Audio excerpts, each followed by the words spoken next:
Well, so thank you very much for joining for our second week of the CourseConnect statewide Master Gardener training. Last week we did landscape management. This week we're going to have Kyle introduce us to rots and spots, one of, I'm sure, his favorite topics. Sometimes some of us aren't happy when we see rots and spots, but he's going to walk us through on how to take care of all of those.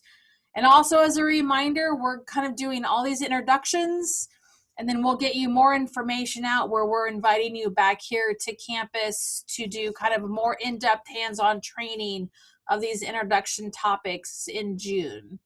So Kyle, it's all yours.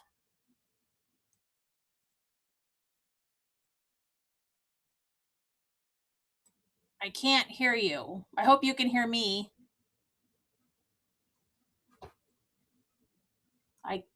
Hold on.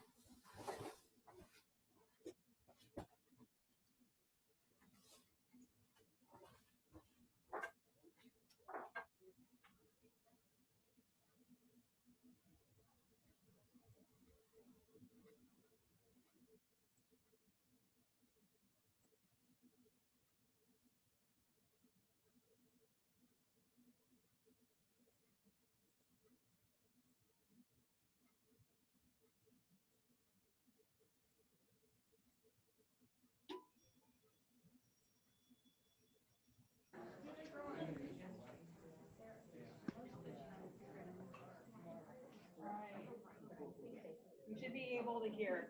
Oh. All right. You guys hear him? Okay, yep. Got it. All right. Well, thank you everyone for joining tonight for the kind of intro to rots and spots, or just the plant pathology session of Master Gardener training.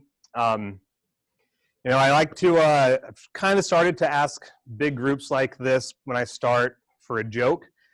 We have a lot of other groups, not just here on campus, so maybe I'll tell one of my jokes. And it's, if people don't laugh, then you just be warned, you may not pass. So what kind of room has no doors? A mushroom. And I was called out here, so if anyone has a crash symbol for that, but again, it's I'm a new dad. I have to have bad jokes, right? That's what everyone says. So, all right. But so just to start, what are plant diseases? And everyone kind of has a different definition of what a disease really is. I consider a disease to be a malfunctioning of host cells and tissues that results from continuous irritation by a pathogenic agent or environmental factor, which leads to development of symptoms. Kind of long-winded. That is definitely the textbook answer. Another term for plant diseases, really anything that prevents a plant from reaching its maximum potential. And so my definition of diseases may be different from some horticulturalists in the audience. Often, I refer to nutrition issues as a disease.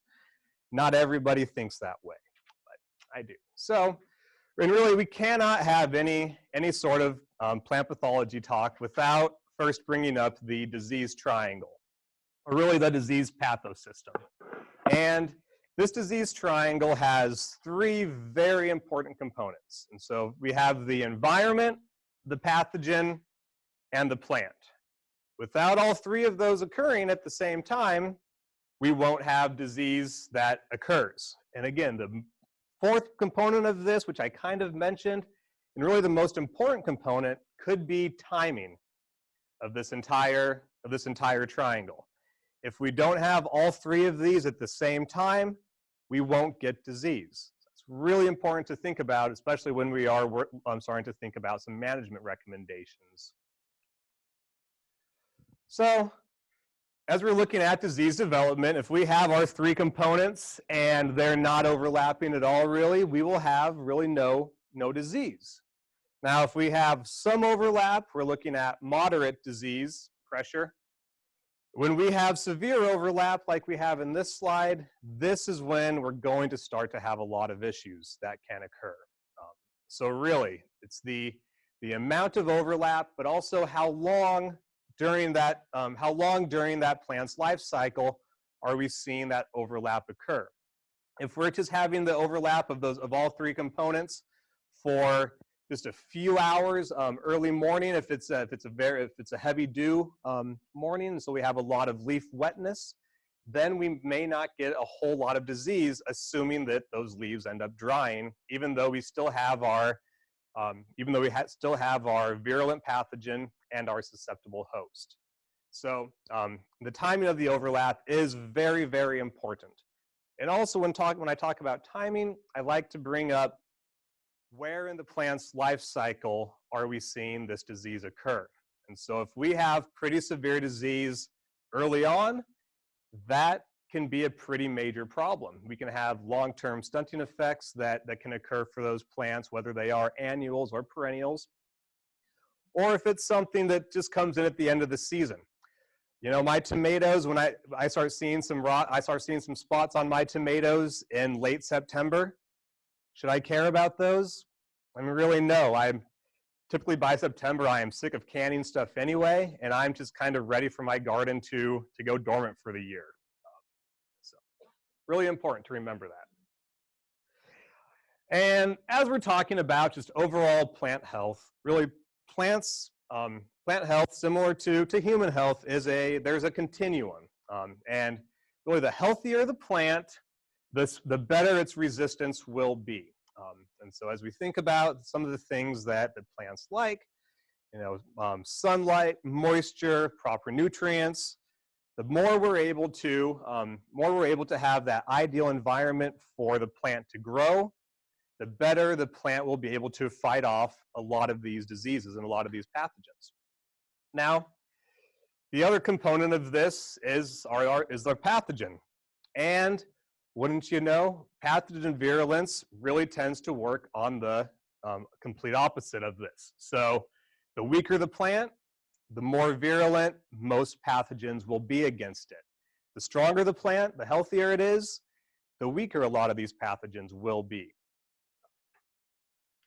And you know, those same things that are important to make the plants nice and strong and healthy, so adequate sunlight, ideal temperatures, those can be the same things that really lead to severely weakened plants as well. If we have flooding situations or drought, freezing temperatures, extreme high heat, all sorts of things.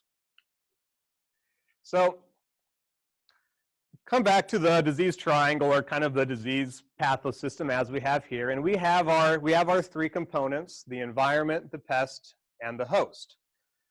Now, unfortunately, climate has kind of been wonky the past couple of years, and some of the environmental conditions that we've been used to in Nebraska, really across the country, historically, those conditions really aren't there as much anymore. So, depending on what's going on, if we have say we have a pest that likes warmer temperatures, and we're having warmer summers, well, now we're going to have more of an overlap of those three components.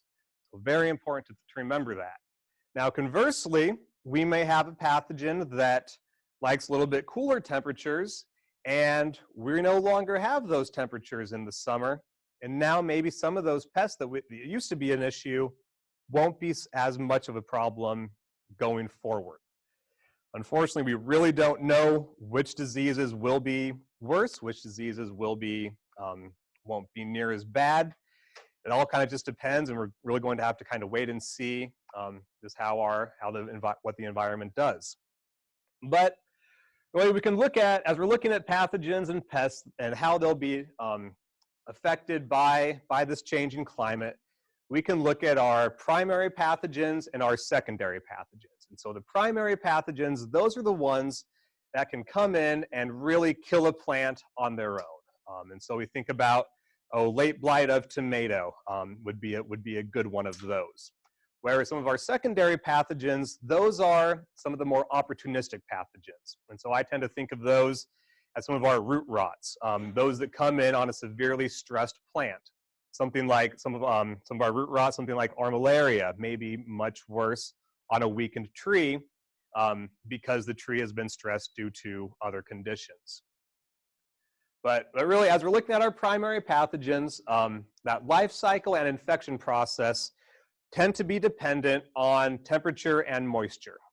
They assume that the susceptible host will always be there. Temperature and moisture are the driving factors for infection.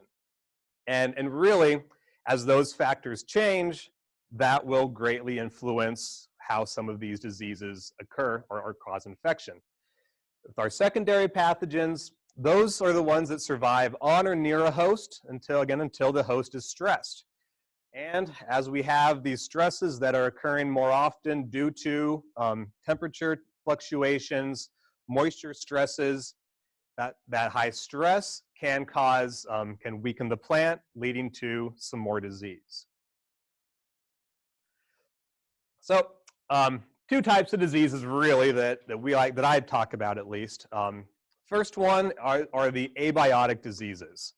And so those are going to be the environmental conditions for the most part. So sun scorch, nutrient deficiencies, lawnmower blight is one that I've been responsible for on more than one occasion.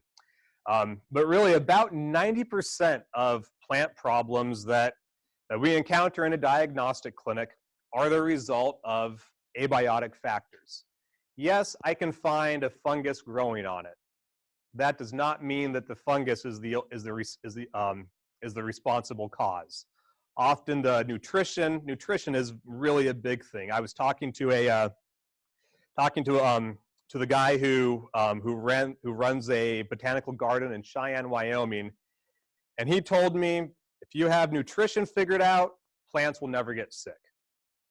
That may be a bit of a stretch, but he was really onto something there. I mean, again, having those ideal conditions, plants are going to fight off a lot of these diseases way better than they would otherwise. Now, the other 10%, and that's kind of the fun 10% of these diseases, are the biotic diseases. And those are those diseases that are caused by a living organism. And so we tend to think about fungi, bacteria, viruses, nematodes for the most part for our biotic diseases. But again, going back to our abiotic diseases, really they can be broken into about three factors. This is how I like to break them down. So we have our physical factors, temperature and moisture, our chemical factors. So those could be air pollution, pesticide use, salt burn, over-fertilization, things like that. And then mechanical factors are really anything else. When you have somebody walking through the landscape, not at all paying attention, they're breaking off some twigs, things like that. Those are the mechanical factors. Or that lawnmower blight I was referring to earlier, one of my mechanical factors. Now our biotic disease-causing agents, again, I mentioned fungi, bacteria, nematodes, but we also have parasitic plants. So dodder would be one of those. Also some of our insects in our entomological pests, I consider those to be a biotic disease. But really, like I said, most of our diseases, most of the biotic diseases that I deal with are bacteria, fungi, nematodes, and viruses. So here we just have our prototypical plant cell that everyone probably had to make when they were in ninth grade biology out of a shoebox. I know I certainly did. But here we have, and so we have our plant cell, and down in the corner we have our nucleus, and so that's just where it's basically the cell's brain, to give you an idea about how big these pathogens are relative to the plant cell. And so our biggest pathogens, depending on how we classify big, that can be a very complex discussion actually. But nematodes and fungi tend to be our larger pathogens, and those are some that are there are multicellular organisms. They can break through that cell wall, break through that cell membrane, start absorbing nutrients, and kill the plant cells that way. Conversely, we have our viruses and our bacteria, much, much smaller. And so bacteria are single-celled organisms, much smaller than a plant cell. A lot of these bacteria, they can actually just move in between the openings between cell walls.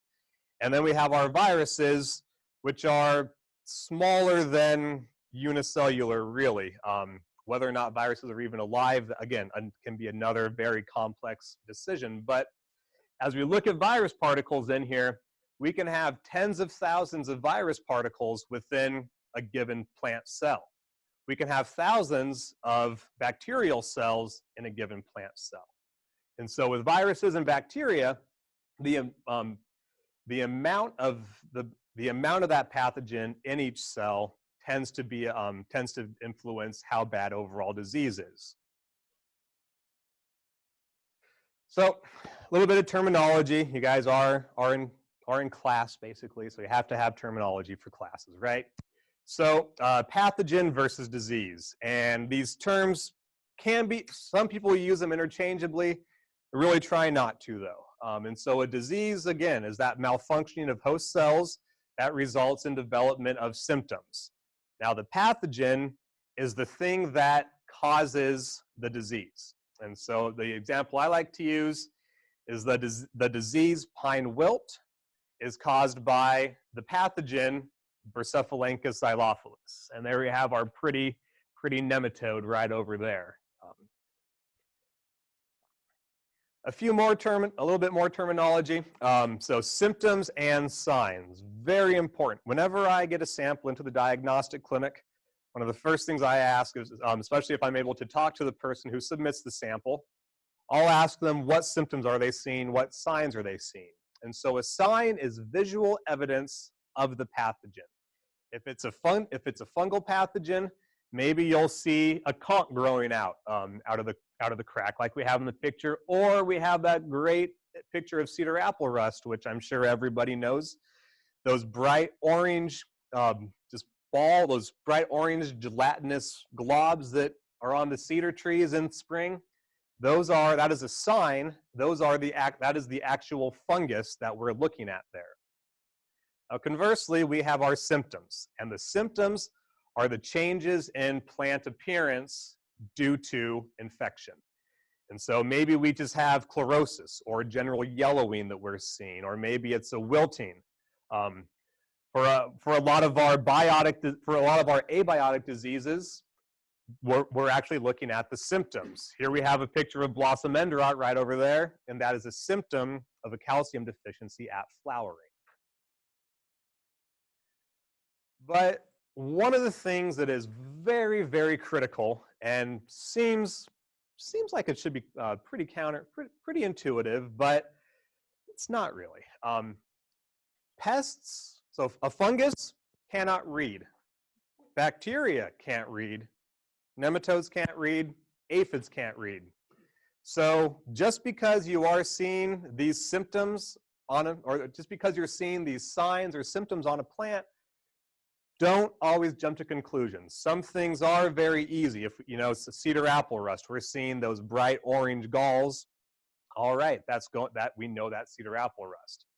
But on occasion, we can have unique symptom development that can occur.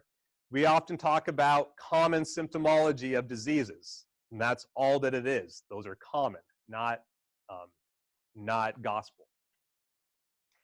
So when I am trying to do some diagnosis in my garden, I like to ask a lot of questions. And if anyone sends a sample into the diagnostic clinic, they probably get a lot of questions from me. And so really about 5 questions we can break things down into. So first, what is it? Probably the most important question of all. What is the plant? Then what's it look like? So what symptoms are we seeing? Then where is it? So what's the environmental conditions that we're looking at? And what does it look like up close? What sort of signs are we seeing? Is there fungal growth? Are we seeing some sort of eggshells? Something like that. And then finally, if we put those first four together, now we can get some answers into that fifth question, which is most important for management.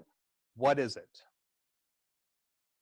So first, what is the plant? And again, this seems pretty common, but I would say at least 10% of the plants that I get in the diagnostic clinic are not the plant that they tell me it is.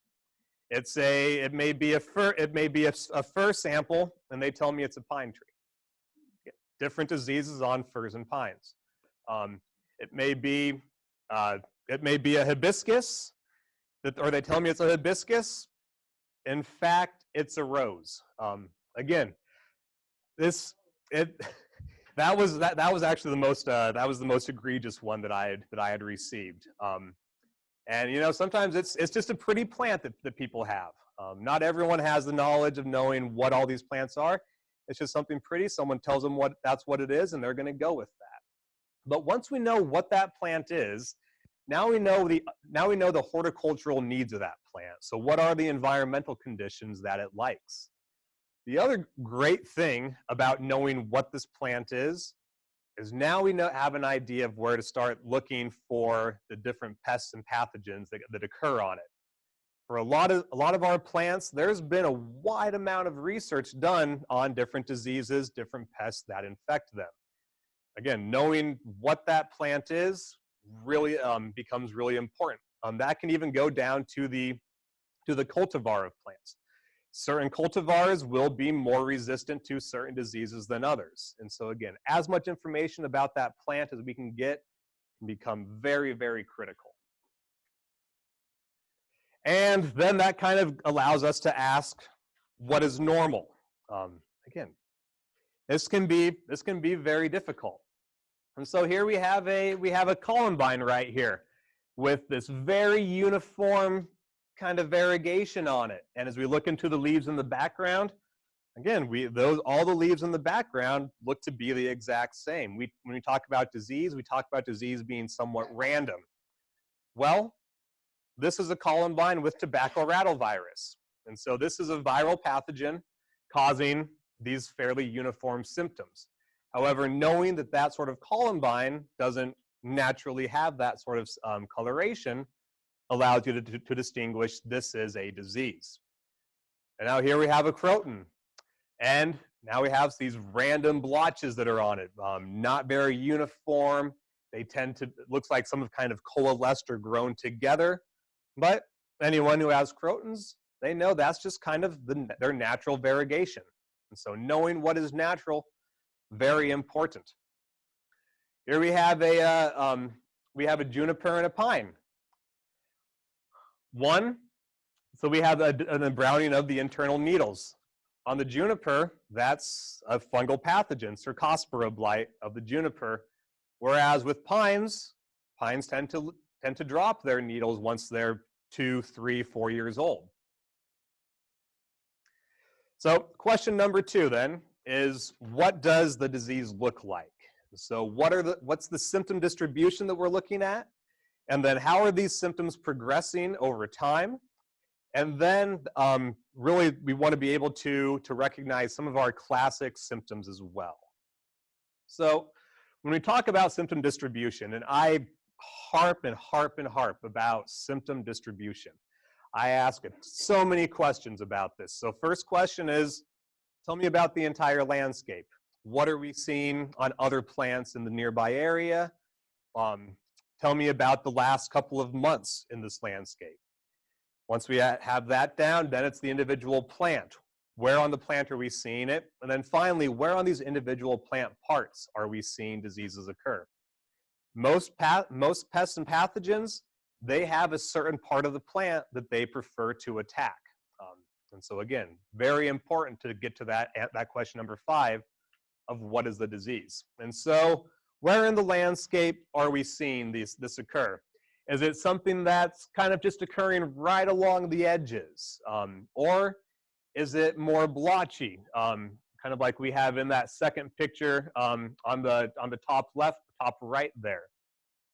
Or like we have here in the bottom left, Is it something that's coming in from the edge? Again, something like that, that tends to be much more entomological. We tend, as we see some of these insect pests kind of move into a landscape. Or, as we have on this fourth picture over here, is there some other pattern that we're able to see? And so this is actually, those are lawnmower tracks. They mowed in wet conditions. There was a really bad dollar spot in this landscape, and that lawnmower, it just spread the dollar spot fungus all the way through its tracks. Then just some other things. Are there gradients that we're seeing? And so is it worse on one end and then it kind of gets a little bit better towards the end? Are there concentric rings that we're seeing for the symptomology? Maybe you have a leaky sprinkler head. Those symptoms tend to show up kind of in concentric rings then. You know, and then also, what is the adjacent landscape doing? And so what is are there adjacent landscapes that are showing the same sort of symptomology? And again, very important as we're looking at it. Or do we have something like here in the middle where it appears that maybe there is something kind of, again, radiating in from the outside, not in straight lines, but starts way worse on one end than the other. And a lot of this can be kind of difficult, though, too. And so I always want to know a lot about the site history. So what are some of the planting dates and methods that we have? I often think one of the most beneficial things that we can do as master gardeners, is just plant health professionals, is teaching people how to properly plant trees. Everyone thinks they know how to properly plant things, but they don't. And I have been guilty of this. A lot of people I know have been guilty of it. But knowing those planting dates and methods can be so, so critical. If you plant something improperly, it may be 5-6 years down the road that we start to see the decline. And again, not because of any disease or anything like that, but because they forgot to take the burlap off of the roots. Also, is there any soil modification that's been done prior to planting, and that can include chemical application too. And so pesticide use. Often asked about pesticide use, not just in this year, but in last year as well. Depending on how our winter goes, maybe we don't have the breakdown of some of those residual herbicides that we would typically expect. And other thing with symptom recognition is, you know, recognizing patterns. And as we talk about abiotic diseases, those tend to occur fairly uniform. Again, and so we have this first picture here. Is someone got a little bit overzealous with their salt, and that's why we have salt burn on those boxwoods. Biotic diseases, our pathogens, tend to be a little bit more random, like we have here in the second picture, where not every plant is affected, and the plants will be affected at different levels throughout the landscape. So pattern recognition seems easy, right? It's uniform, we know what it is. It's non-uniform, it's going to be biotic. Well, this was a picture that was sent to me last summer, and this was a crab apple that has typical symptoms of leaf scorch. So boy, that's pretty bad. And so I asked for another picture, and this was the picture they had sent me. And so again, not just really, but only really this one branch is where we were seeing disease occur. Did a little bit more digging, and turns out the branch where disease was occurring was right where he always parked his truck. Solar radiation warmed up the windshield. Windshield warmed up that branch right there. That's where we ended up having the leaf scorch. So symptom recognition, or recognizing those patterns, may sound easy, but it can be kind of complicated. So sometimes it does require a little bit of digging. And then what does it look like across the entire landscape? And so with our abiotic diseases, we tend to see similar symptoms on unrelated plants. And so if it's a herbicide issue, we'll probably see that issue on a few different plants in the landscape. Now, if it is a biotic disease, there we should only be seeing similar symptoms on related plants. Again, so if you're seeing those same symptoms on your roses and on your rhododendron, maybe start thinking it's going to be abiotic. Now, if you're seeing those same symptoms on your peach tree and your crabapple, well, maybe that's going to be more biotic. And then, how are those symptoms progressing? Are they static, or do they tend to be progressing over time? With our abiotic diseases, those tend to more or less be static. With our biotic diseases, we do often have a progression over time. And so, earlier I had mentioned pine wilt disease, and this is the same pine tree. Pictures that were taken over the first picture was taken in April, second picture was taken in June, third picture was taken in July. And so over those 4 months, we had this progression of symptoms that occurred. Compare that to this situation here. And this was just a couple of trees that almost overnight, they just kind of turned completely brown, and the leaves became necrotic and died. That was due to heat and drought stress. So again, that static progression occurs at one time. Really be thinking about some of our environmental factors. And then really, are there any predisposing factors that can influence overall plant health? And so really we'll want to be analyzing the site, looking for air movement, drainage, and soil properties. Also the weather. What's the temperature been doing? Some of our yearly trends. What's the temperature? What has the weather been doing compared to what was normal at one time? How big are these deviations? And then also just evaluate the overall management program to see if there are any predisposing factors to influence plant health. So again, fertility, pesticide use, irrigation, all these things really can influence how healthy and strong a plant will grow. Just a few of the things that I really, are big problems, especially last year, had a lot of plants with wet feet. Very few plants like to sit in water for a couple of days at a time. Now, there are a few that can handle it. Most, you're going to see some sort of response to it. Those soils get saturated.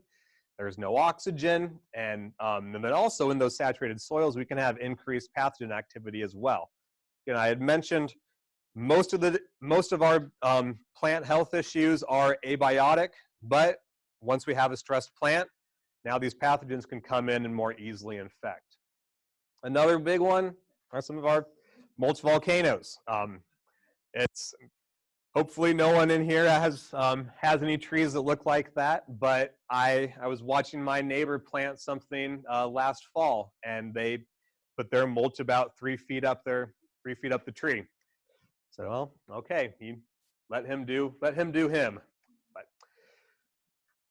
But one of the other predisposing factors, especially when we are referring to some of our long-living perennial plants, some of our big trees, is our overall climate. And so we have 2 plant hardiness zone maps here, one from 1990, one from 2012. In that 22 years, Nebraska went from being a very solid zone 4 into zone 5 to pretty much being entirely zone 5. So the plants that were ideal for Nebraska in the early 1990s, back in 1950, my house was built in 1952, and I have 4 trees that were planted when my house was built. The environmental conditions of those pin oaks in 1952, very different than what we're experiencing today. And so this was the map in 2012. When the next one comes out, I would expect that shift to be even a little bit more severe. So, and moving on to our next question. So question number 2, what does it look like on the plant? And so are we seeing it primarily in the root and crown, lower foliage, upper foliage, or is it primarily hitting the reproductive structures? As I mentioned, a lot of our pests and pathogens, they have a preferred part of the plant that they like to infect. So a lot of our root rots, those fungi, they're not really going to cause disease in the upper canopy. Maybe in the lower canopy, some of them can cause some leaf spots, things like that, but we really don't see them in the upper canopy. Now compare that to some of our rust diseases. These rust diseases, they can blow in from miles away. You know, I talked about cedar apple rust earlier. Those spores are known to blow at least about 2 miles, depending on what research you're looking at. Some of our other rusts, they actually blow in to Nebraska every year from South America. They get up into the upper atmosphere, and they're able to move hundreds of thousands of miles. They can even cross oceans if there's a hurricane. So if we have a rust disease, that's going to land on the top part of the plant. Probably not going to see as much disease in the lower canopy. But then really just some of our common symptoms that we see. So leaf spots, blights, dieback, witch's broom, mummification, cankers, wilts. These are all symptoms that we talk about. And so these are all just the plant's response to our infectious agent. And as we're looking at the plant, we can ask a few more questions. And so is the damage sited? Are we seeing it primarily on do we have some trees that are cracking really on the south side right about this time of year? Well, maybe that's going to be some sort of winter crack that occurs. Or is it really just in the top or the bottom of the plant? And so in the bottom picture right here, we have some boxwoods. They were covered with snow right up until we got to the brown leaves. The leaves that weren't covered by the snow drift, they had winter desiccation and they died. And so again, we have a pretty uniform pattern there on the plant. And then where on the individual plant parts? And so is it a general scorch that's occurring around the entire margin?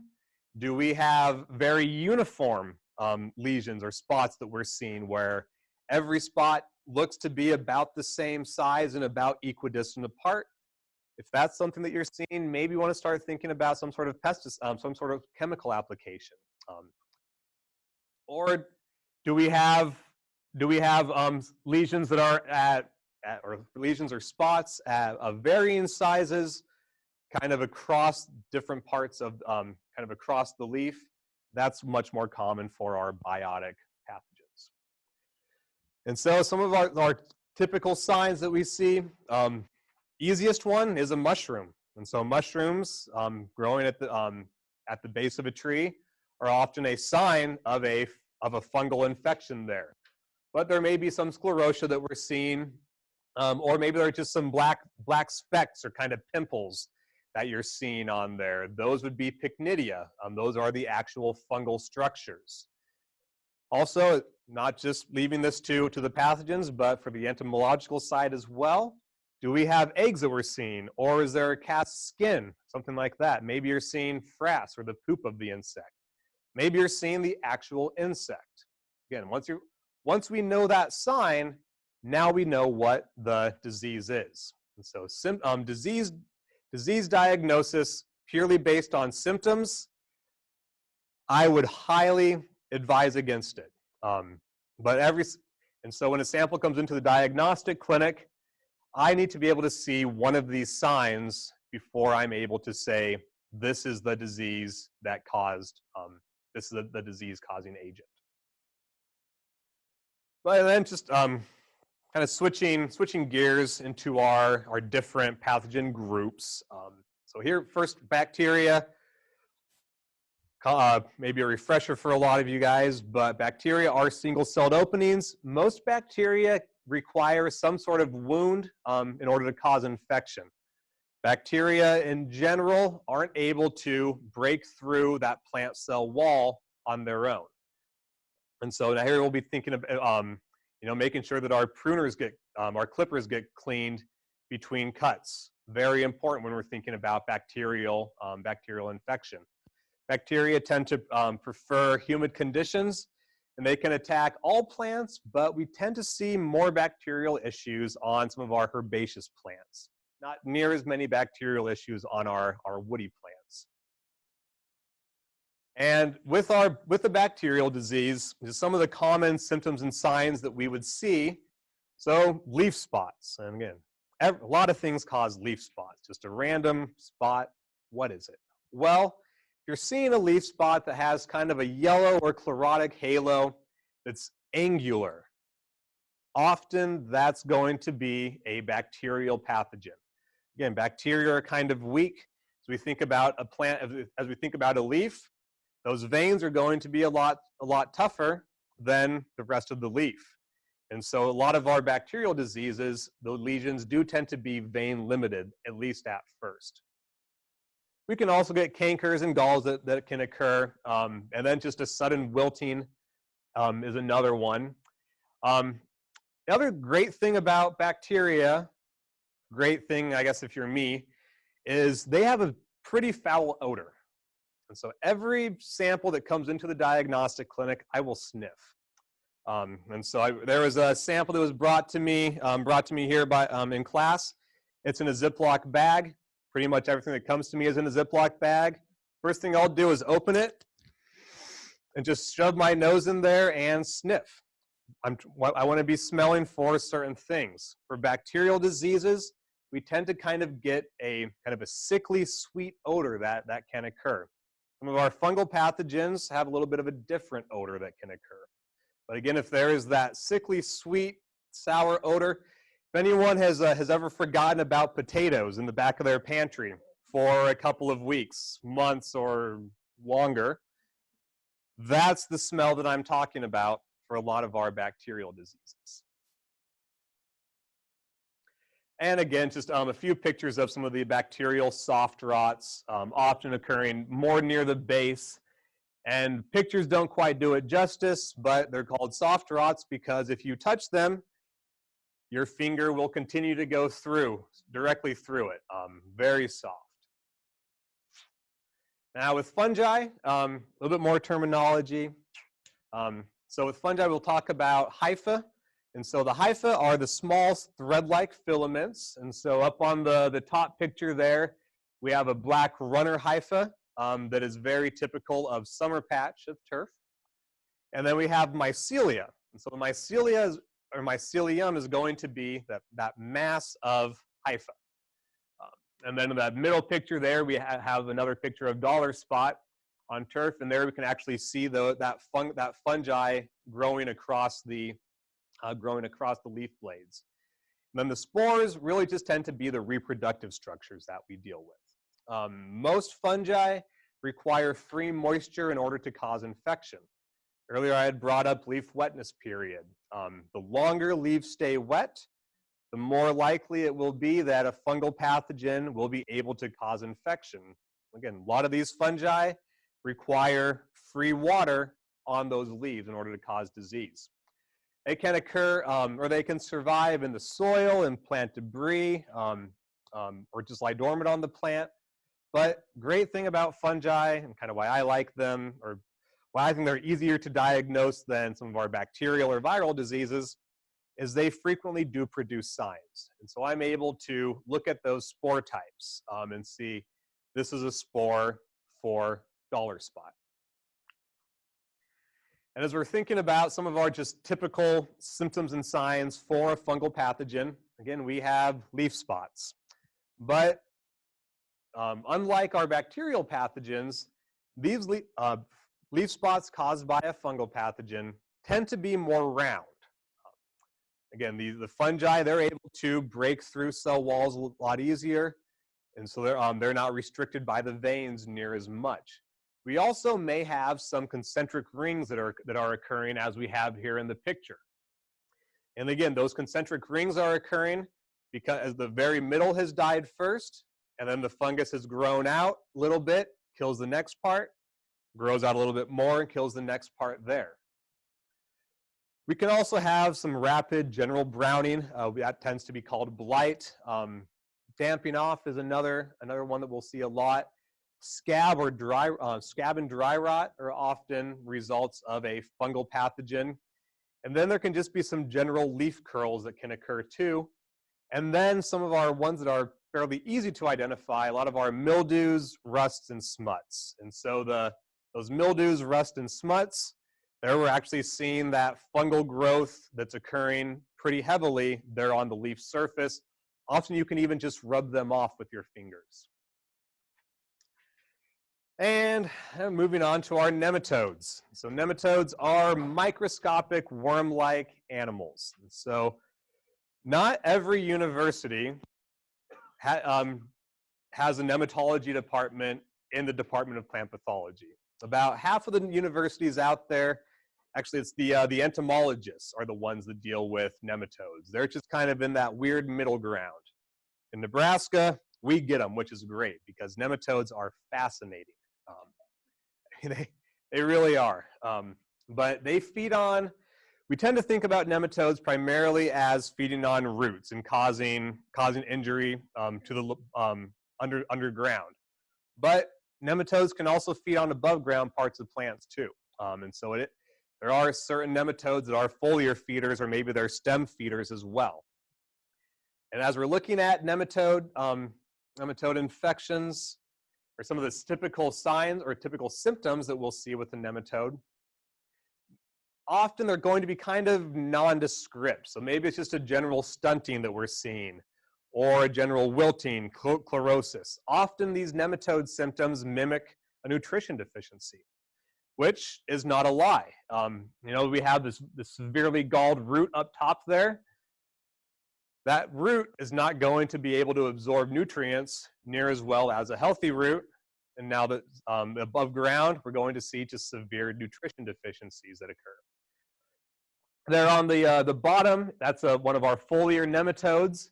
And with those, we tend to have much larger areas of the leaf that are attacked kind of all at once. And those often are more vein limited as well. A lot of our foliar nematodes, while they can break through the veins, they're kind of lazy. They prefer just to feed on the leaves, on the interveinal tissue as much as they can.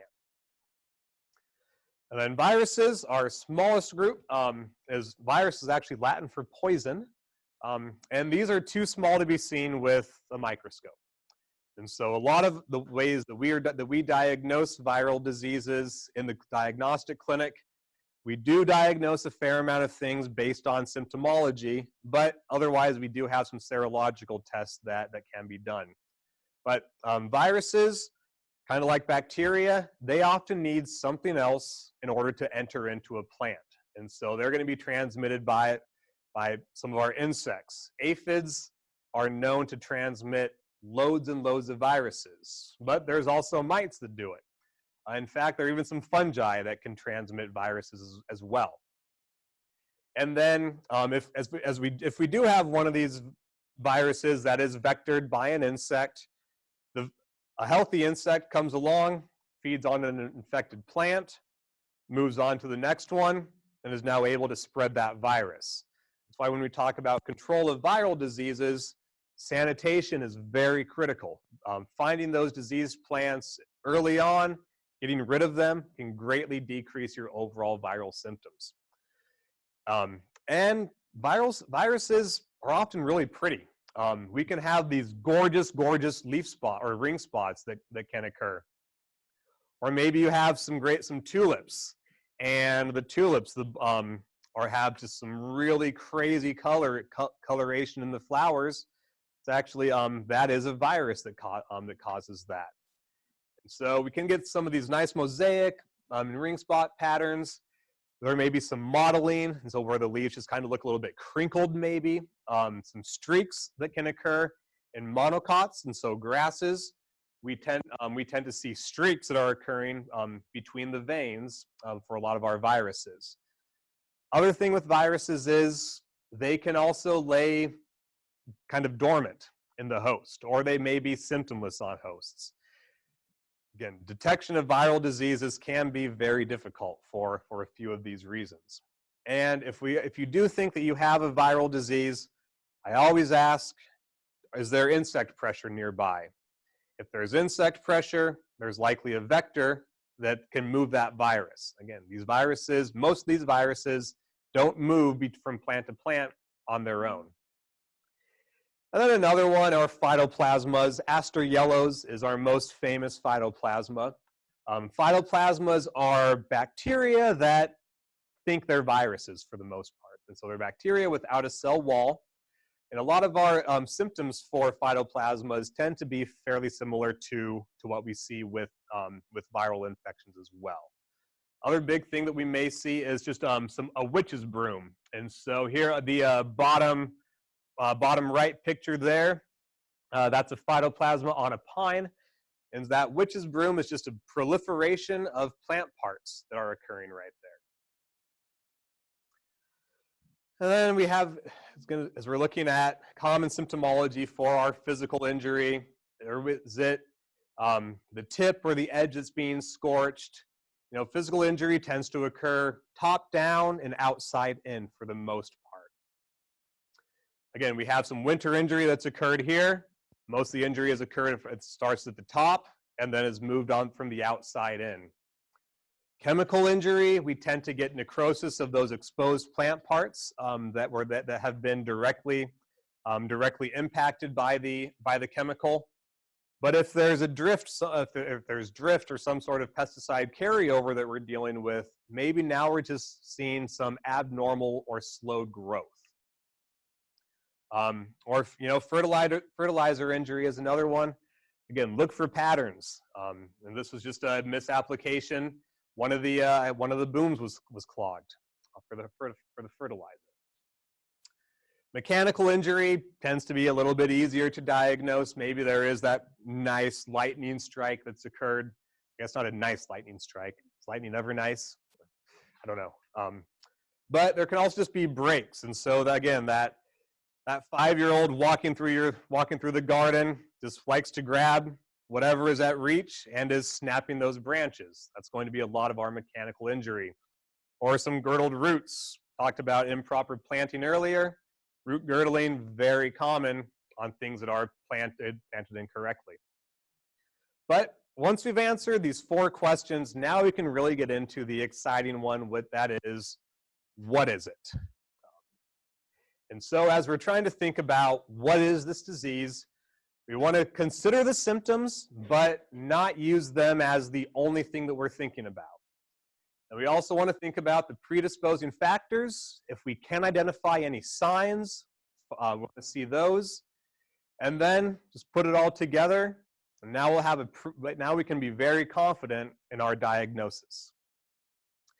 And when you are out kind of in the field, there are a few different tools that I often recommend.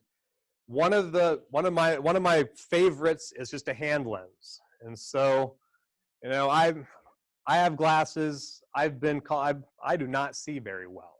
I especially can't see microscopic things very well. Well, with hand lenses, they can help a lot. And if you even just have a 10x hand lens, so even just a general magnifying glass, when you're out there, that can really help you identify. Maybe you're able to see those eggs a lot better. Maybe you have a leaf spot that you're looking at, and as you look at the leaf spot underneath the hand lens, well, now you can see some of that cottony mycelia that's growing there. That's a sure sign that it's a fungal pathogen that's occurred.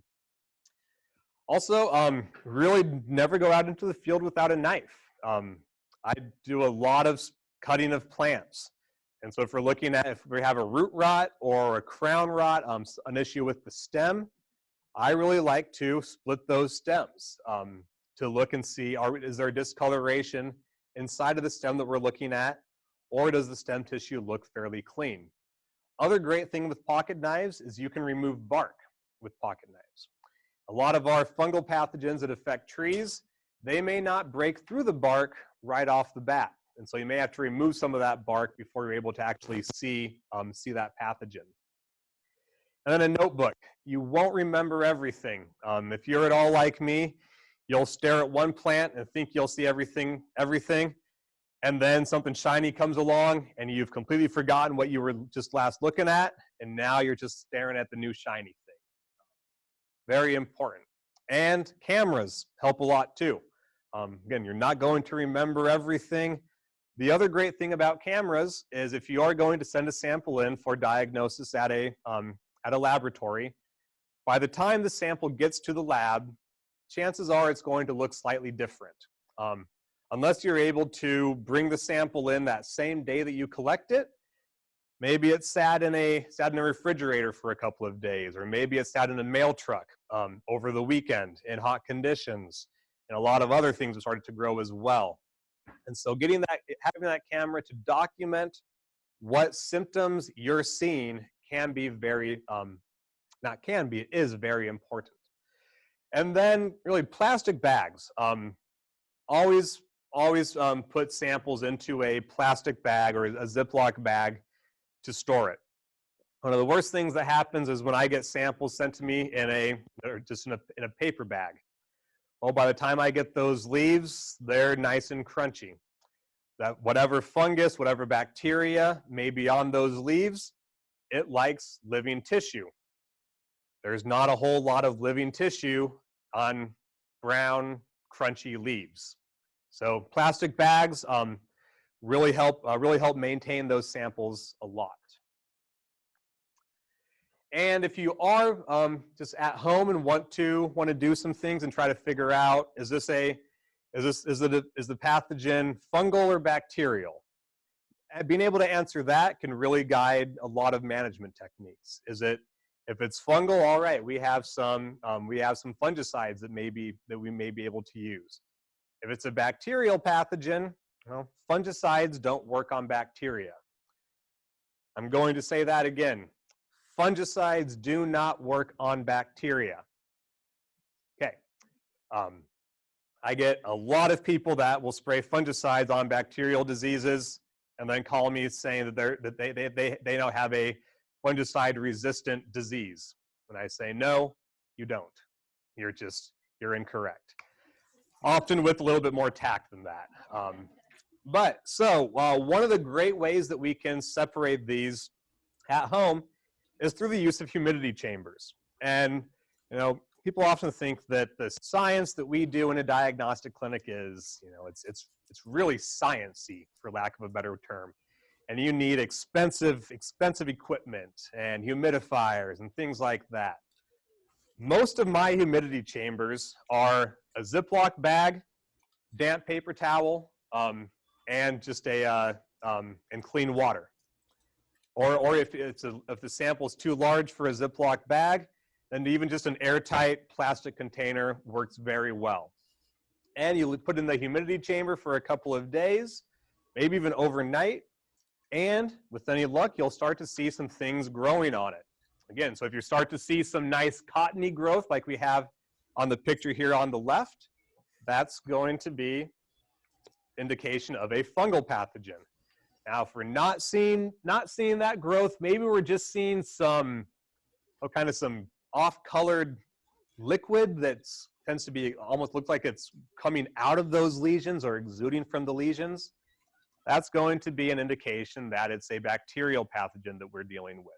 And again, just knowing that if it's fungal or bacterial greatly increases your management recommendations. And just so everyone knows, I put these into a humidity chamber up in the diagnostic clinic. This is not the end result. And so I get some some cottony growth on there. I still want to be looking at things. And if you would have access to a microscope, then you can actually look at these under the scope. Maybe we have some nice fungal spores or fungal structures that are occurring on that cottony growth. Or when we cut the lesion and look at it underneath the microscope, there can be bacterial streaming. Is very common with our bacterial pathogens. And that's actually what we have there on the picture to the right. There are the tens of thousands, if not millions, of bacterial cells that are literally oozing out of the cut lesion. And so again, if you do have access to a microscope, these are some things that you can look at. You won't be able to see these sorts of things just with a hand lens. And with that, I think it is about time for a break. Great. Kyle, So can you we'll hear? Can you hear me, take a Kyle? 15-minute break here Kyle. and reconvene.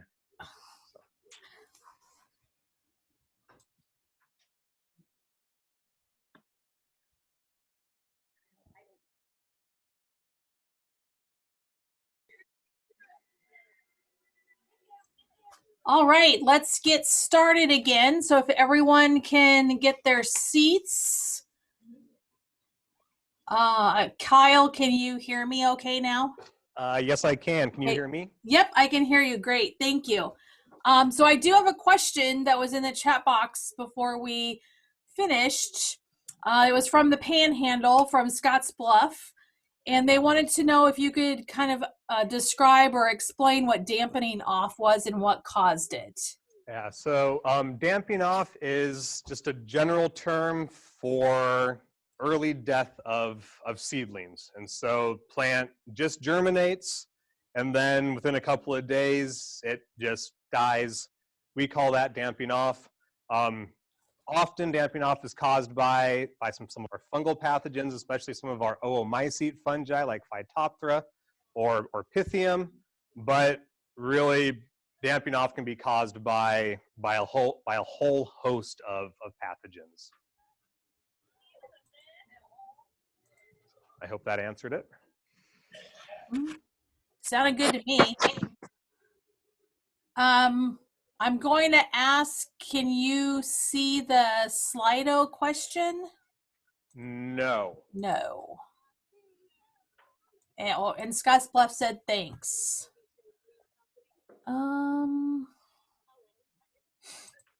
Let's see.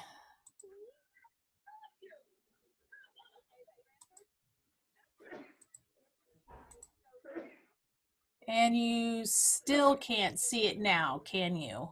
Nope. Okay, well, let's just ask the question. And I have it on multiple screen share, so it should work with both of us. Anyway, well, we'll just do it this way. You guys can type in the question.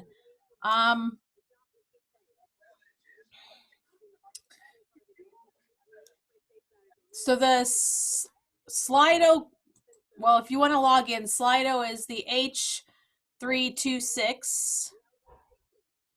And the first question is, which factor is most important in determining whether or not diseases will occur? And he gave you some choices: favorable environmental conditions, a virulent pathogen, a susceptible host, or B and C is equally important. B would be the pathogen and C would be the host. So if any of you guys know the answer to that, either open your mic and shout it out or type it in the chat box for me.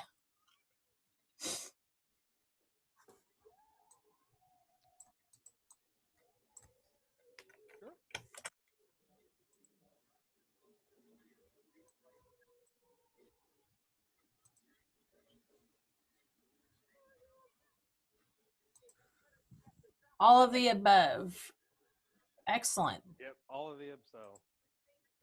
Ooh, and good job, Panhandle, including the timing. Bravo. You guys see it now? Yep, now we can. All right. All right, so next question. White growth associated with powdery mildew is which? Symptom of disease or a sign of a disease? Either shout it out or put it in your chat. And it's already answered the question for you, so. Yeah, that's the. Excellent. You guys are all saying the right things. That's good.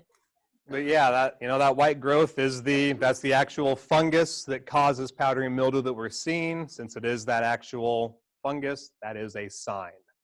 If it was just a brown spot, then that would be a symptom. All right.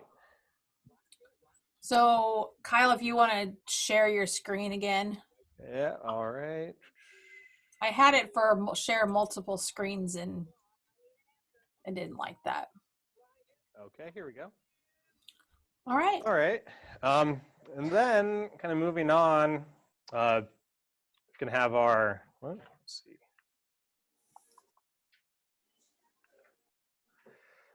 So mushroom identification is kind of the hands-on thing that I have for you guys.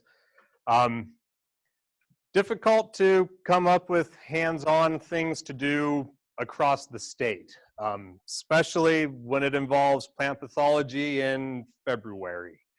So so I get a lot of questions about mushrooms, wanting to know, can it really just what is the mushroom? Can we do it? Well, there are a lot of really great keys out there, and hopefully everyone has a generic mushroom key that I had made, and I have last couple of pages of that key are 3 unknown mushrooms, and so I guess if everybody would just like to take a couple of minutes and try to go through the key and figure out what our unknown mushrooms numbers 1, 2, and 3 are. I do have some mushroom terminology up here as well. And if there's any other terms that are on the key that are unknown, let me know, and I can try to describe those. To you. But yeah, really, when I get a mushroom in the clinic, I will use keys very similar to this, unless it's one of our usual suspects.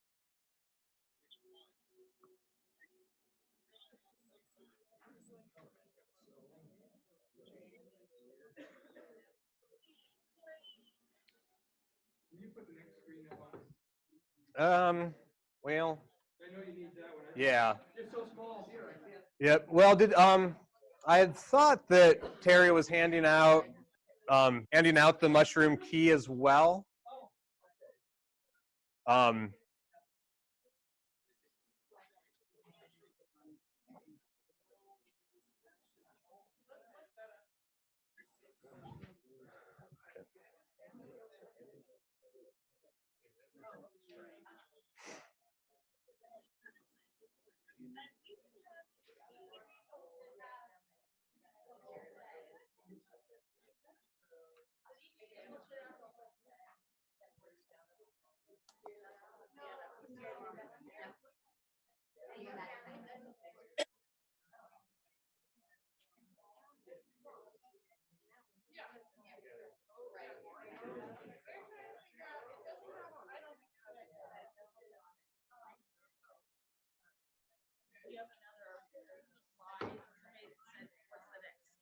Well, I think the next one is the answers. Yeah, I didn't think to make slides for all of it.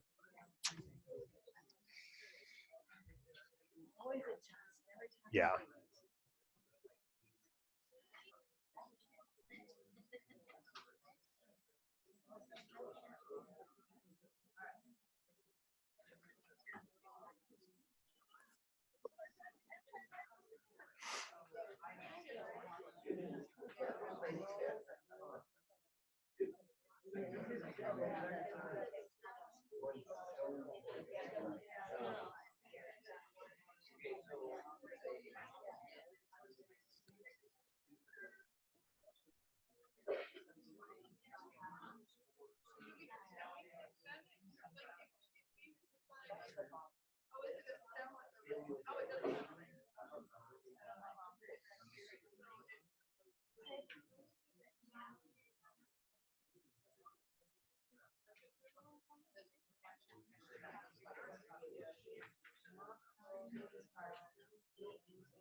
So just a couple of questions in the chat.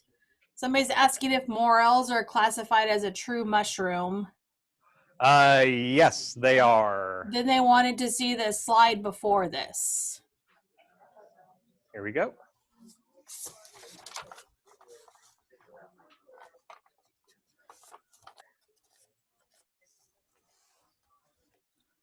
Yeah, morels are ascomycete mushrooms, and so most mushrooms are basidiomycetes, but morels are ascomycete mushrooms.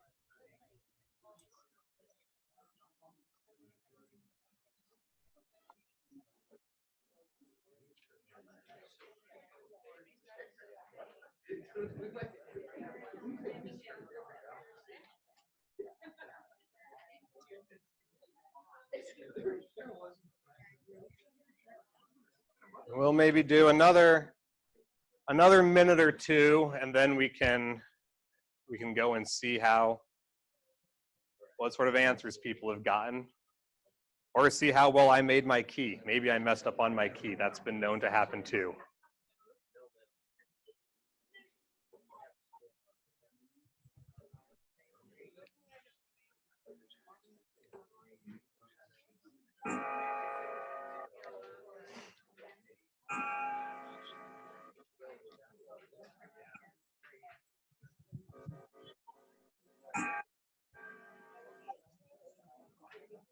Going back to a bit larger pictures as well.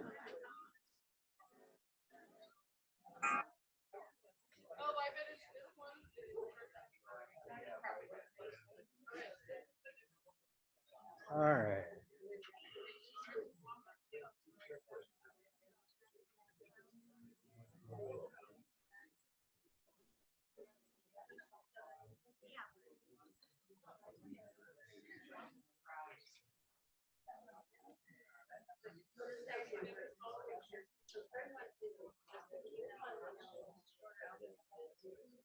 All right, so not sure if everyone has had a chance to identify all three of these mushrooms with the key, but just so I don't keep you guys here until midnight, I will try to move on a little bit, but and we'll get so really just mushroom number one. Anyone, so people online, they could type their answer into the chat. People here on campus, what do we think mushroom number one is? Do we have an answer?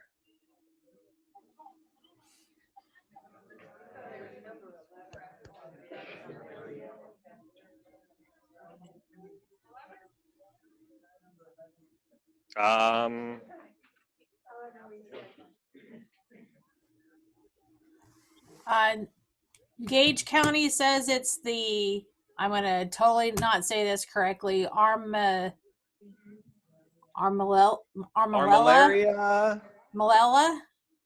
Tibescens, all right.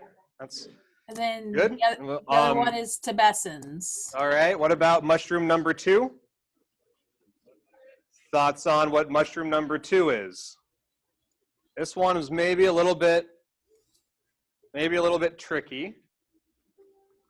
One thing with mushroom number two that I hope everyone noticed is the faint ring that's there, especially on that split stalk. If we look up towards the cap, there is that ring that we're seeing. That's kind of the distinguishing feature for mushroom number two. Hall County says it's the Lepoda. Lepiota, nope, that is not a Lepiota. So mushroom number 2 is actually another armillaria. Mushroom number 2 is Armillaria melea.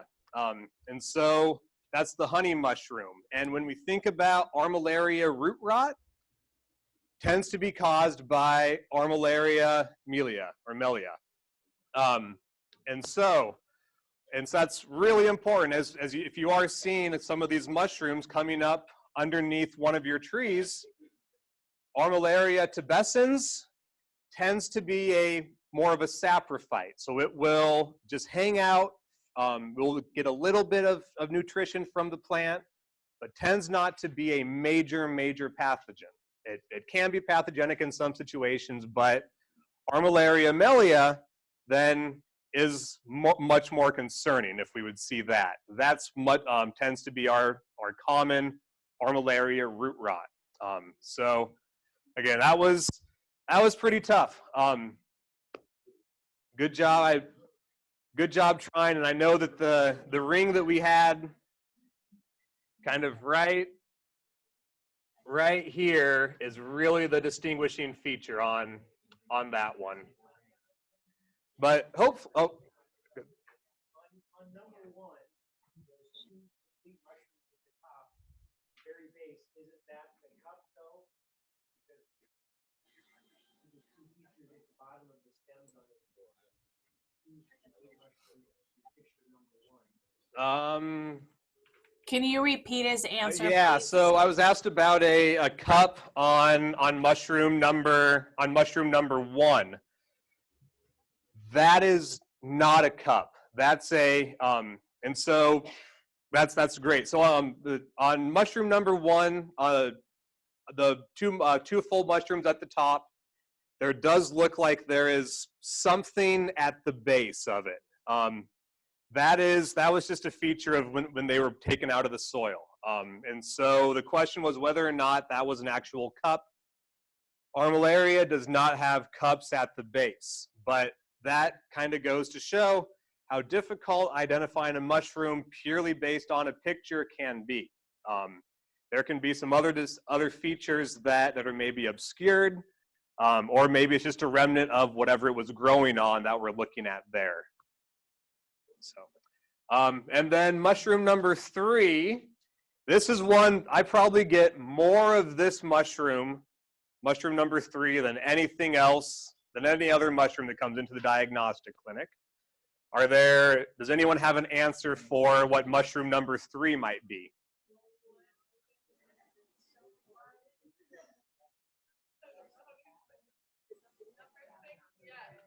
Yep, so here I did hear Boletonellus muruloides. And it's, I skipped a lot of my Latin classes in high school. Didn't take Latin. I didn't even have Latin classes in high school, but that is the ash bolete. So it's not a true bolete actually, but always comes up under an ash tree. And I get so many every year. I probably get at least 5 to 10 samples of ash boletes that come into the clinic asking what they are, and they're feeding on the roots of the ash tree, and then just coming up after that.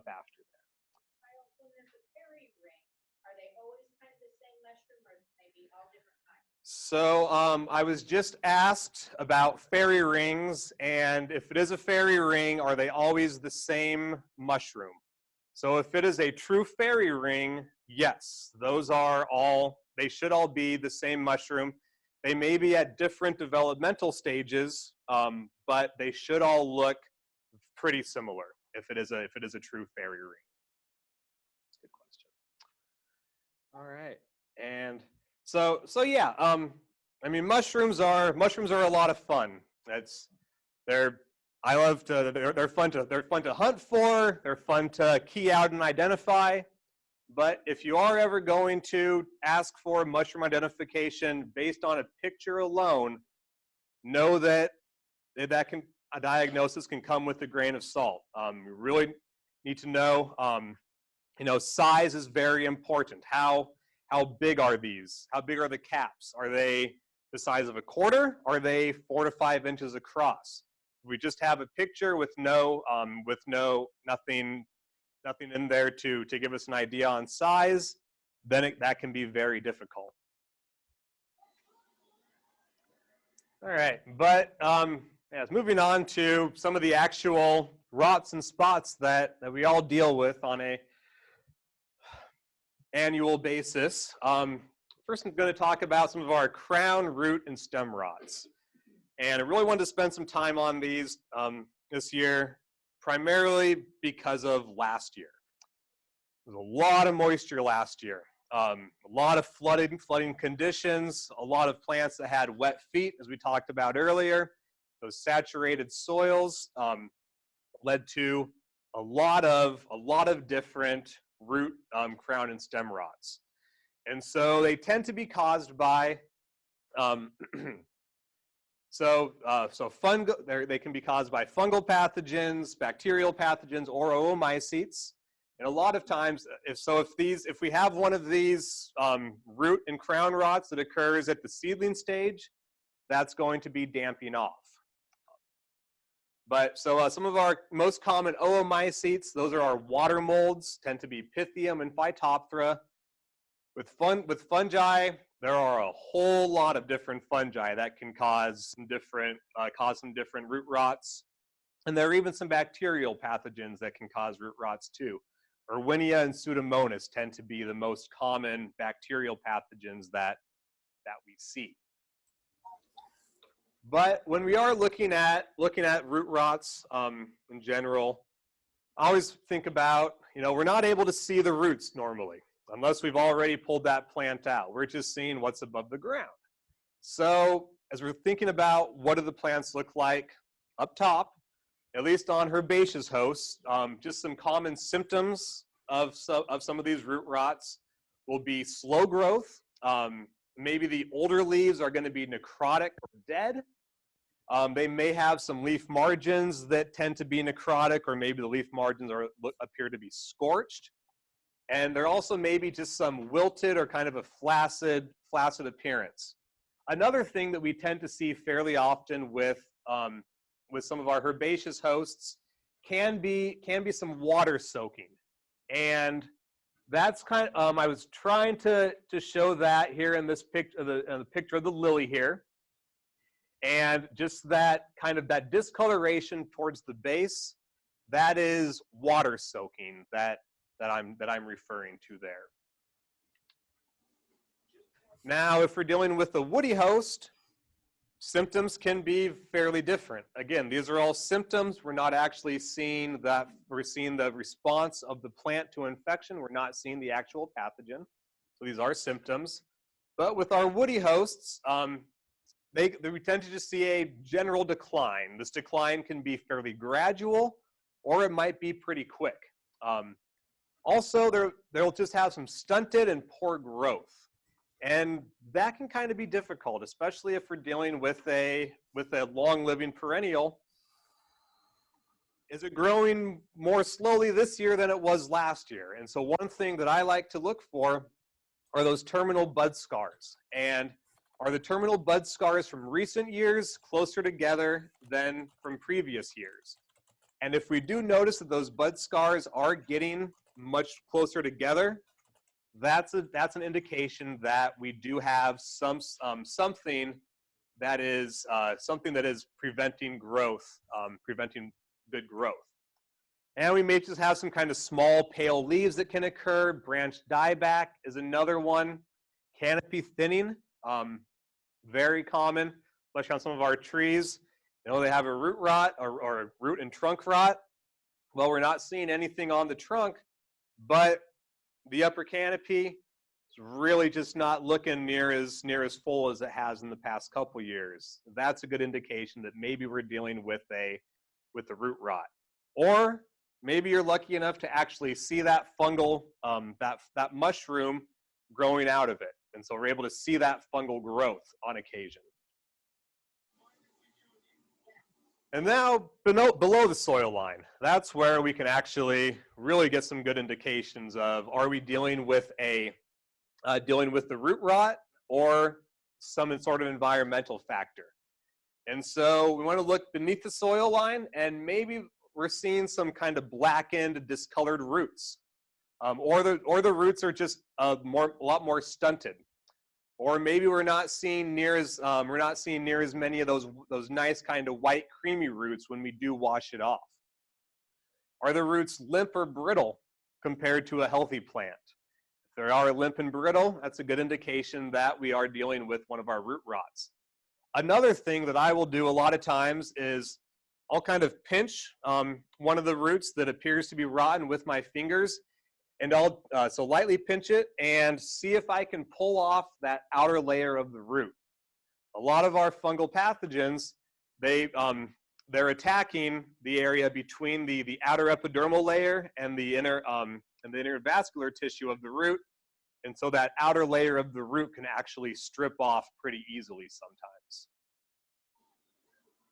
So what causes these symptoms? You know, we pull something out of a pot. Hopefully we have some nice, creamy, healthy, white-looking roots, but that doesn't always happen. Maybe they are just kind of brown, black, and discolored. And so people always jump to, it's a root rot. You have one of our root-rotting fungi, and so they'll say that's Phytophthora. Well, there are a lot of other environmental conditions that can cause these very same symptoms. So over-fertilization can burn the roots. Once roots are burned, if they're dead, they're going to turn brown and die. They're going to be black like that. Maybe there's a water imbalance. That can cause these issues. Cold temperatures can cause these same symptoms. Pesticide applications, or just root girdling. I mean, here we have some pretty fairly pot-bound plants there. You know, as the roots are wrapping around each other and girdling themselves and each other, they're killing the roots beneath there. And once the root is dead, it's just going to have that same color and appearance.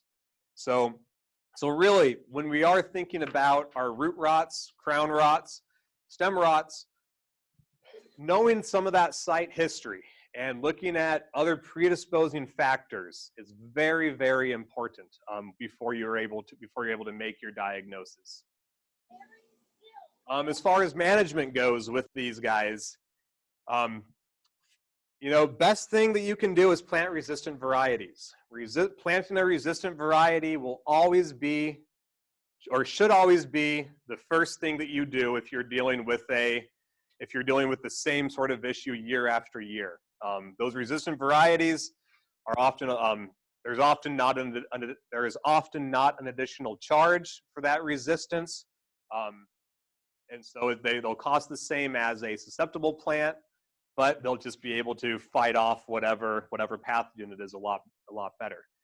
And then rotation makes a really big difference too. And so if we're dealing with some of our annual plants, making sure we're not planting tomatoes in the same spot year after year, because again, the fungi that attack the tomato roots one year, well, no matter how good you are at pulling up those plants and pulling out those roots, I guarantee you're leaving some roots behind. So making sure you're rotating into a different area of the garden, different part of the annual bed, can really help decrease some of our root and crown rots. Other big thing is just improve soil drainage, if possible.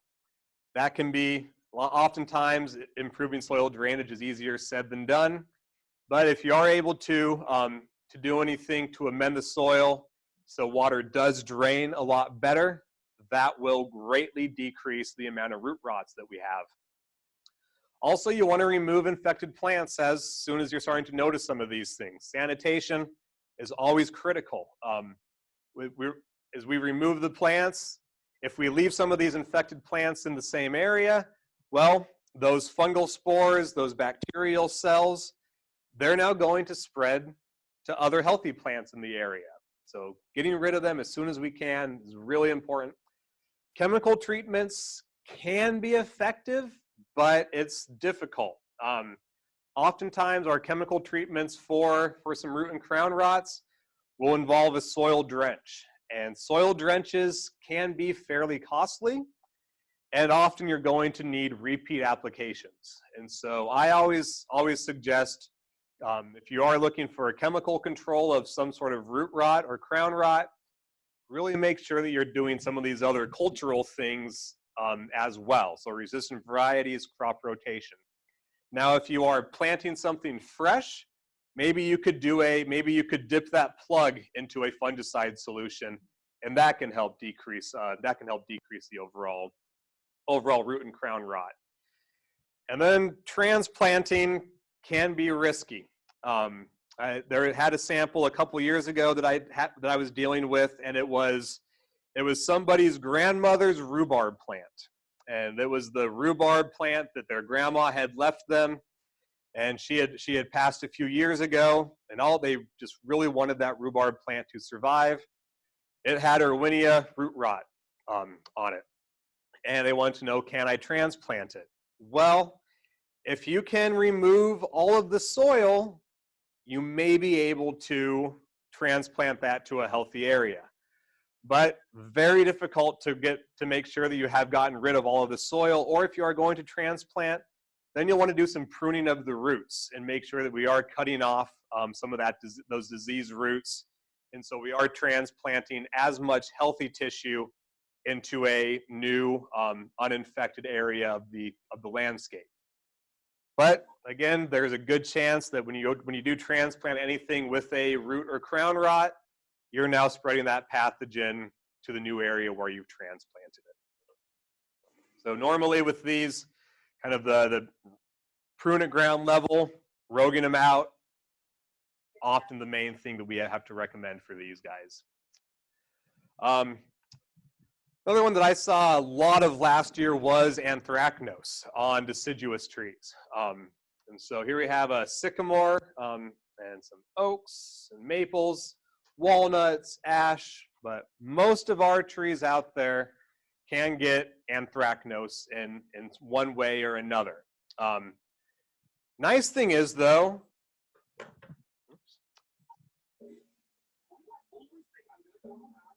we go.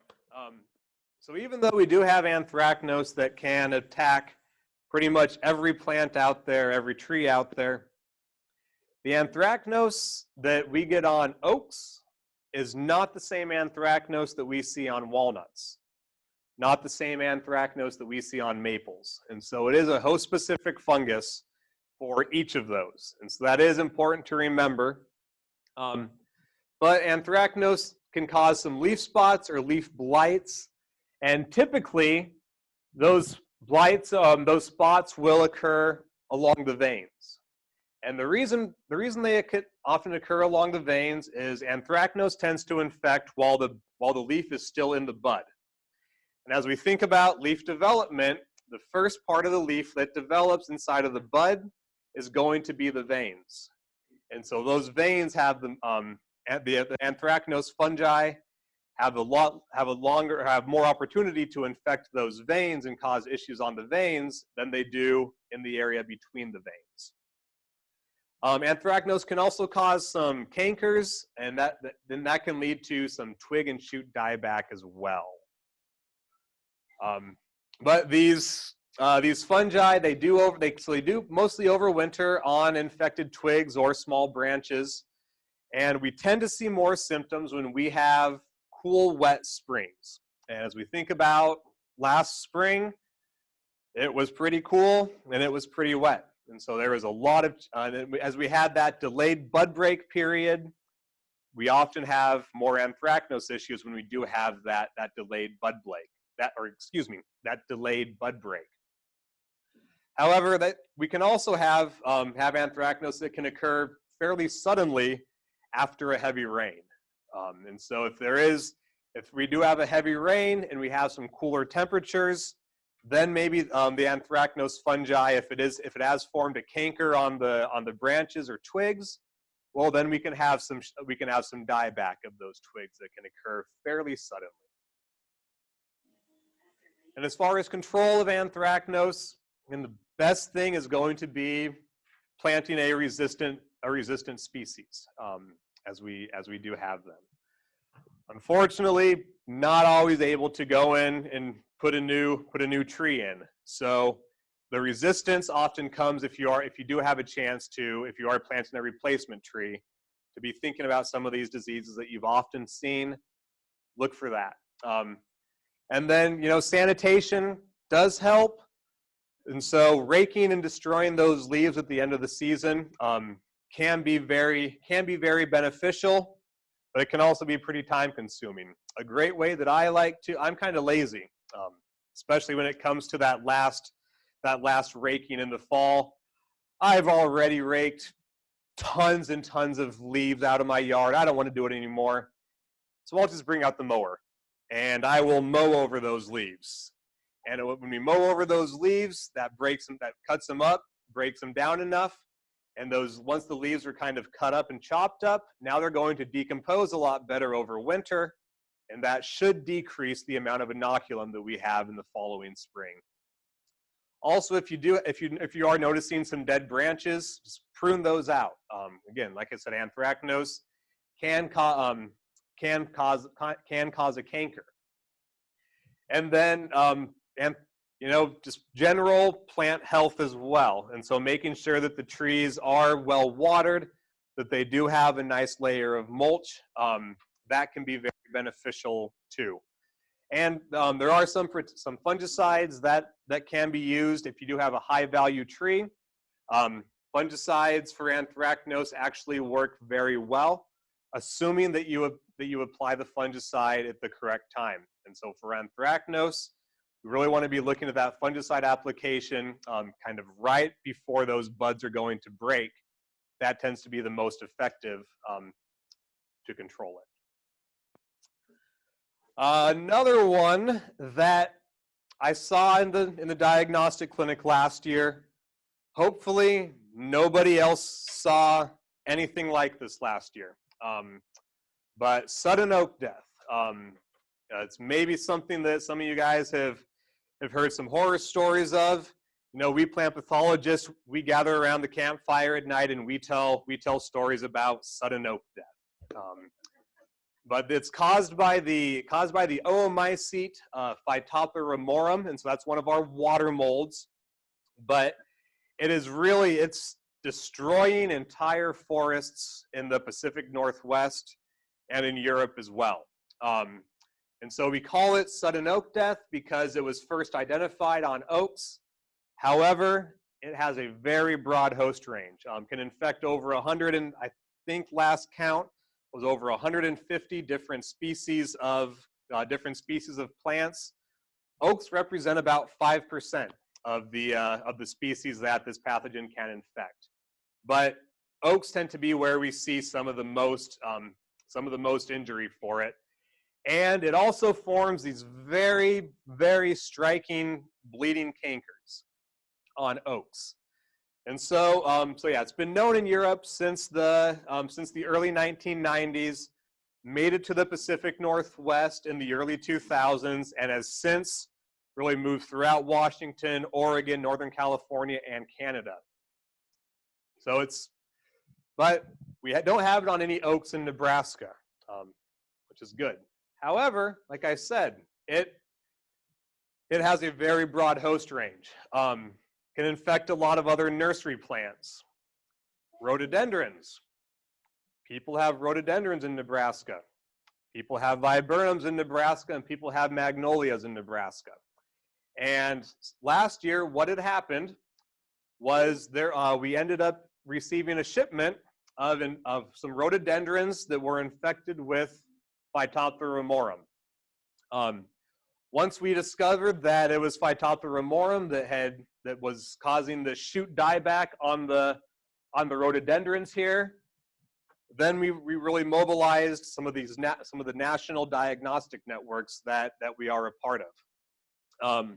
But on rhododendrons, we really just have these leaf spots or general shoot dieback that can occur.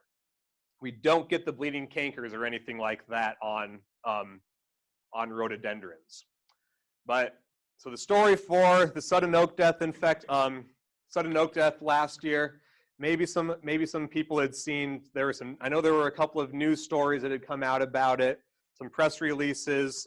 Indiana and Illinois, they ended up seeing quite a bit more of it than we did, all because of these infected rhododendrons though. But basically, long story short, there were some infected rhododendrons that were sent across the Midwest due to from infected nursery stock. Some of these pathogens can be difficult to detect until they start forming until they start forming a lot of symptoms. Remorum blight or sudden oak death is one of those that can be difficult to detect early on because it may be kind of latent in the host. But big thing I want to remind people of, even though we did find it in Nebraska, there were about 40 rhododendrons that made it to Nebraska. We collected and destroyed 37 of those 40 rhododendrons. The other 3 most likely died they were not even sold. They were probably thrown into the dumpster. But the big thing I want to stress is that the climate in Nebraska is most likely too warm and too dry for this disease to take effect.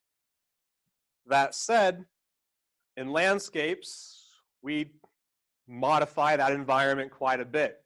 And so if you do have a landscape that does receive a lot more moisture, maybe it's a lot more shaded, and so it doesn't get as warm, so it's cooler.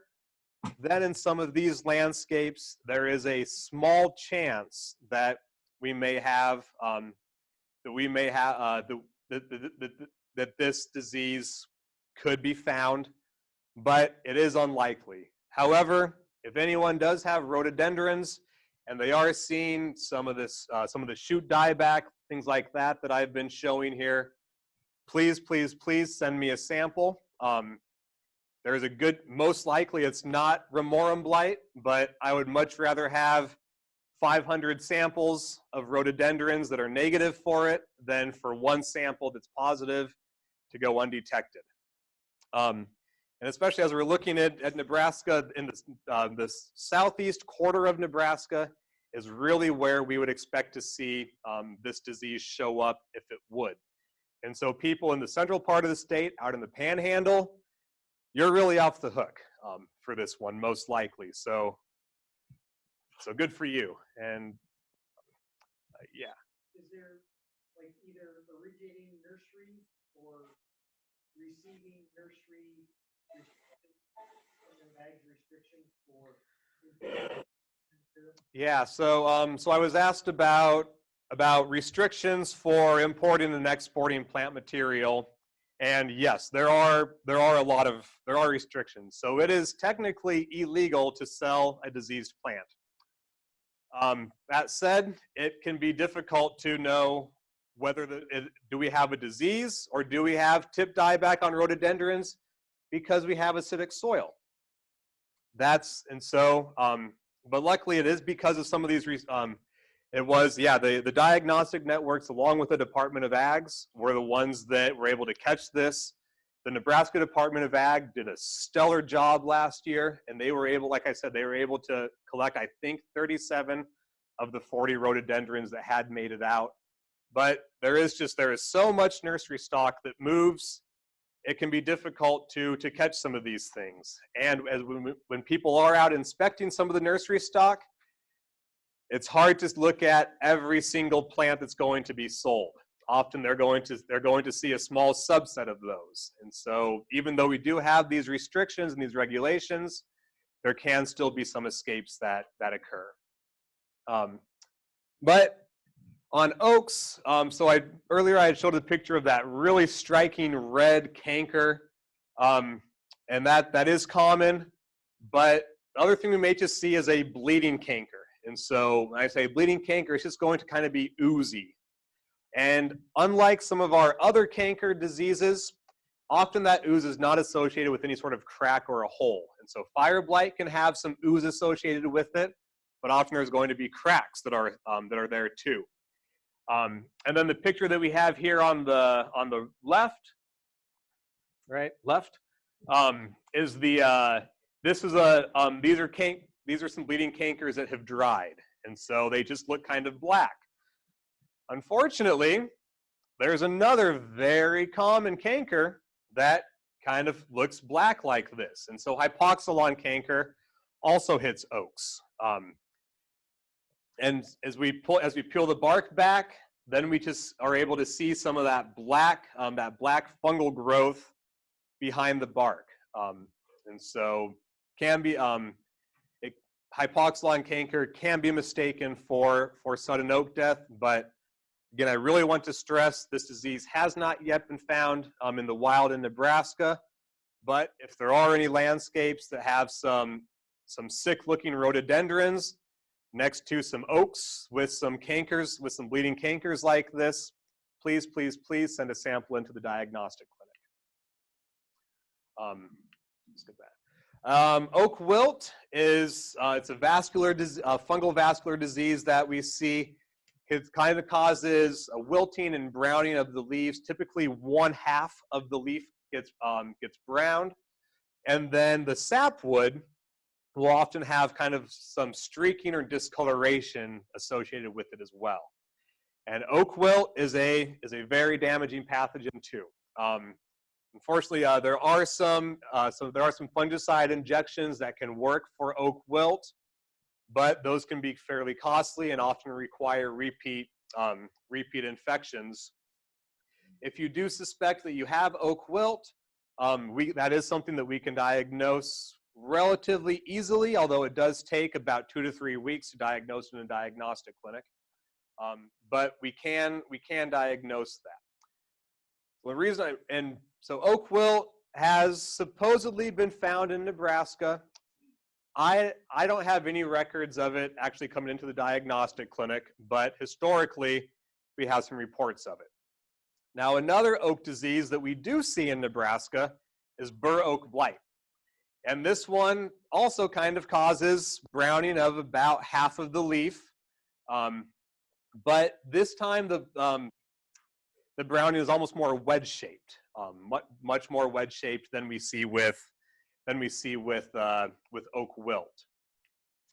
And I do also just have this table with a few ways that you can differentiate bur oak blight from oak wilt. Biggest thing is answering that first question: what is the plant? What type of oak tree do you have? Bur oaks are not very susceptible to oak wilt. Oak wilts tend to be much more severe on our red oaks. They can occur on white oaks as well. And here we have very, very nice picture, one that most people probably recognize. We have that black shepherd's crook symptomology that we're looking at. Leaves are black, petioles are black, but they've remained attached. This is fire blight. Fire blight is one of our bacterial pathogens. It can infect a lot of our rosaceous trees. And so apples, crab apples, pears, etc. But it is a bacterial disease caused by Erwinia amylavra. The tip dieback that we see tends to have that, again, that black shepherd's crook is how we describe it, but it overwinters as a canker on the bark. And so here I have a picture of a bark canker as well. And this one is often much more heavy. We see a lot more fire blight after hail or strong wind and rain events. Last spring, there was a lot of hail in the eastern third of Nebraska. Saw a lot of fire blight in the eastern third of Nebraska as well, a direct result of the early hail that we ended up having. As far as control goes, again, those resistant varieties, very, very effective for it. Also, you want to make sure that you are pruning and discarding any infected branches as you see them. And as you are pruning, make sure that you're pruning far enough back. One of the biggest mistakes that people make when pruning is they will cut right at the edge of the canker.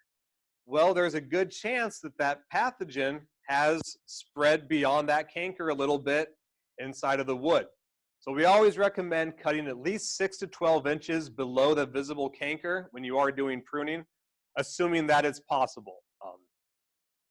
Also with fire blight, we see a lot more fire blight on plants, on trees that have been over-fertilized in the spring. Often trees that grow fast don't grow strong. And so if there's a lot of succulent growth to that over-fertilization, they're going to be much more susceptible to fire blight. And there are some protective sprays that can be used as well. Streptomycin works very well if you're in a commercial setting. However, most people in the landscape don't have access to streptomycin, so some of our copper-based products work very well for fire blight. Big thing though is timing for this. So you want to make sure that you're applying that copper-based pesticide kind of right at the early pink stage. So right as those trees are beginning to flower. Another disease that we've seen a couple of times in Nebraska, but has not yet become established in Nebraska, but it easily could, is boxwood blight. This is a fungal pathogen that made it to North America in about 2011. And this one is very easily transported in nursery stock. The spores are very sticky, and so they stick to pretty much anything. Even people just walking by them can end up having some infected end up having some spores stick to them. And I want to draw your attention to the top picture there in the corner. So we do have some leaf spots, but on the underside of those leaves, we have some kind of whitish growth. And that whitish growth is very important for boxwood blight identification. But this fungus it can infect all the above ground plant parts. And so it causes these dark leaf spots, but it can also cause some black streaks on the stem. And we tend to see defoliation with boxwood blight kind of from the bottom up. So boxwood blight, something we really don't want to see in Nebraska. I get a lot of samples that are questionable for it though, because we have quite a few lookalikes for boxwood blight. Most common one is volatile blight. And so here we have a picture. The top picture looks fairly similar to an infection due to boxwood blight. But one of the key things is looking at the underside of the leaves. If you put it in a humidity chamber overnight or maybe for a couple of days, you will start to see that fungal growth occur. And if it's pink or kind of salmon colored, it's volatile blight. Much less concerning than boxwood blight. And that's one that can be taken care of with some of our over-the-counter fungicides or just pruning. Another one that we tend to see is boxwood leaf miner. Can look very similar to boxwood blight. But one of the big things with this is if you're seeing these browning leaves, cut the leaf open. If it's a leaf miner, you can often find that leaf miner inside of that pouch that occurs. Most of the samples though that I get that are suspected for boxwood blight are just winter injury. And so just the natural desiccation that occurs due to our dry winds in the winter. And so again, the pattern of injury, very important to differentiate winter injury from boxwood blight. And so I just want to draw your attention back to the disease triangle again. And so we have our three components: the host, the pathogen, and the environment. How much these components overlap is really going to impact how much disease we occur, or how much disease we see. And as we're thinking about overall disease management, we just want to influence one of these components. And so as we think about how can we influence any of these components, well, we have quite a bit of ability to influence or manipulate the host. And so again, planting resistant varieties. That is the best way that we can influence that host. Also, using a fungicide or using some sort of protective spray, proper fertilization, proper environmental factors, making sure that that host is growing strong and healthy. That is a great way to influence it. Pathogen, again, that's going to be some of our pesticides. If you are going to use a fungicide or a copper product, that is impacting the pathogen. And unfortunately, we tend to have the least amount of control over our environment, at least the environment as a whole. As we are looking at individual landscapes, we do have the ability to control moisture, to control to control that environment a little bit. And the big way that we can do that, the big way that we can influence our landscapes is by proper spacing. So every plant that you buy, it will tell you what the proper spacing should be. And if you guys are like me at all, if I see that the plant should be spaced 18 inches apart, well, I only have 3 feet and I want 7 of them. And so instead of the 18 inches apart for my tomatoes, I'm maybe going to put them 6 inches apart. I'm setting myself up for failure every time there. And so making sure that we are properly spacing things is very critical. And then pruning as well. And so allowing airflow through that environment due to spacing and pruning is a great way that we can manipulate that environment. And really just some general plant health guidelines. First and foremost, choose the right plant for the right place. You know, oftentimes somebody will want to plant something because it looks really pretty. And that's a great way, that's a great reason to want that plant in your landscape. Unfortunately, if it's not something that's adapted for the Nebraska climate, it's probably not going to do very well. The other big thing that we can do is diversity. And so if we can avoid some localized monocultures, and so making sure that we not only have diversity of so that we have different species of plants that we're using, but also different ages of plants. That can go a long way into promoting overall diversity as well. Then the other thing is be observant. And for master gardener groups, you guys tend to be fairly observant to the landscapes. The earlier we're able to catch some of these issues, the more tools that we have to combat them. If we wait too long, you know, if we catch a fungal pathogen fairly early, we have a lot of control. Maybe pruning will be enough to take care of it. Pruning and sanitation, or we can get a fungicide applied fairly early on before the fungus has had a chance to really take hold. Also, minimizing just overall stress to maximize overall plant health. It's very, very important. And then sanitation, again, making sure that you're removing that infected tissue as soon as you see it can go a long way too. Now, when we talk about disposal of diseased tissue, people always want to know, can I compost that? And a lot of people have compost piles. I don't know anyone who has a home compost pile that checks it 3 times per season and does so that they're turning it regularly, and always check it with the temperature gauge to see, is it reaching that 160° Fahrenheit temperature that we need.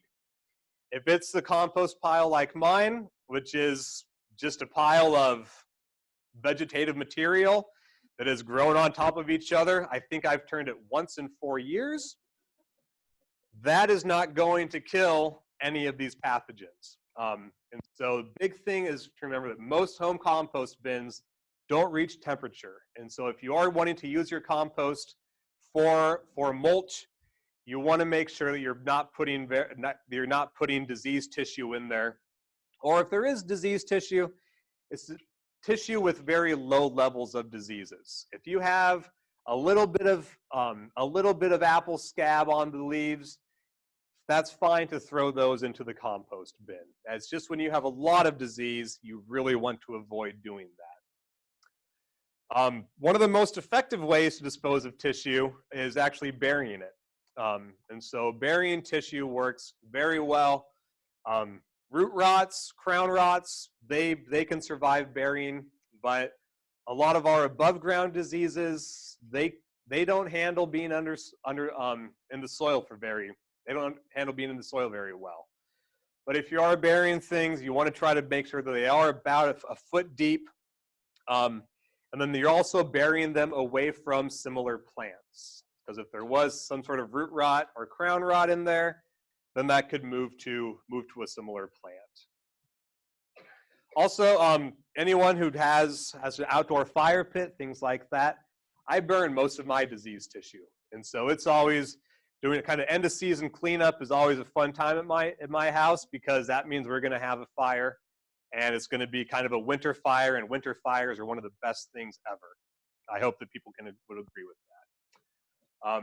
But finally, if you guys are ever uncertain about your diagnoses, have some great resources with the other master gardeners, your local extension offices, very, very knowledgeable people located in the counties. And they can diagnose a lot of the common diseases themselves. But if you ever do need to send something in, we do have laboratories that are available to do this. And so here in Nebraska, I lead the Nebraska chapter of the National Plant Diagnostic Network. And so there is at least one NPDN lab in every state. Some states have more than one. California has, I think, 5. I think Florida has 7. Again, but we don't have near as many. There's a lot more oceans and ports of entries around California and Florida than there are around Nebraska. In fact, I'm yet to find an ocean in Nebraska. Lake McConaughey does not count.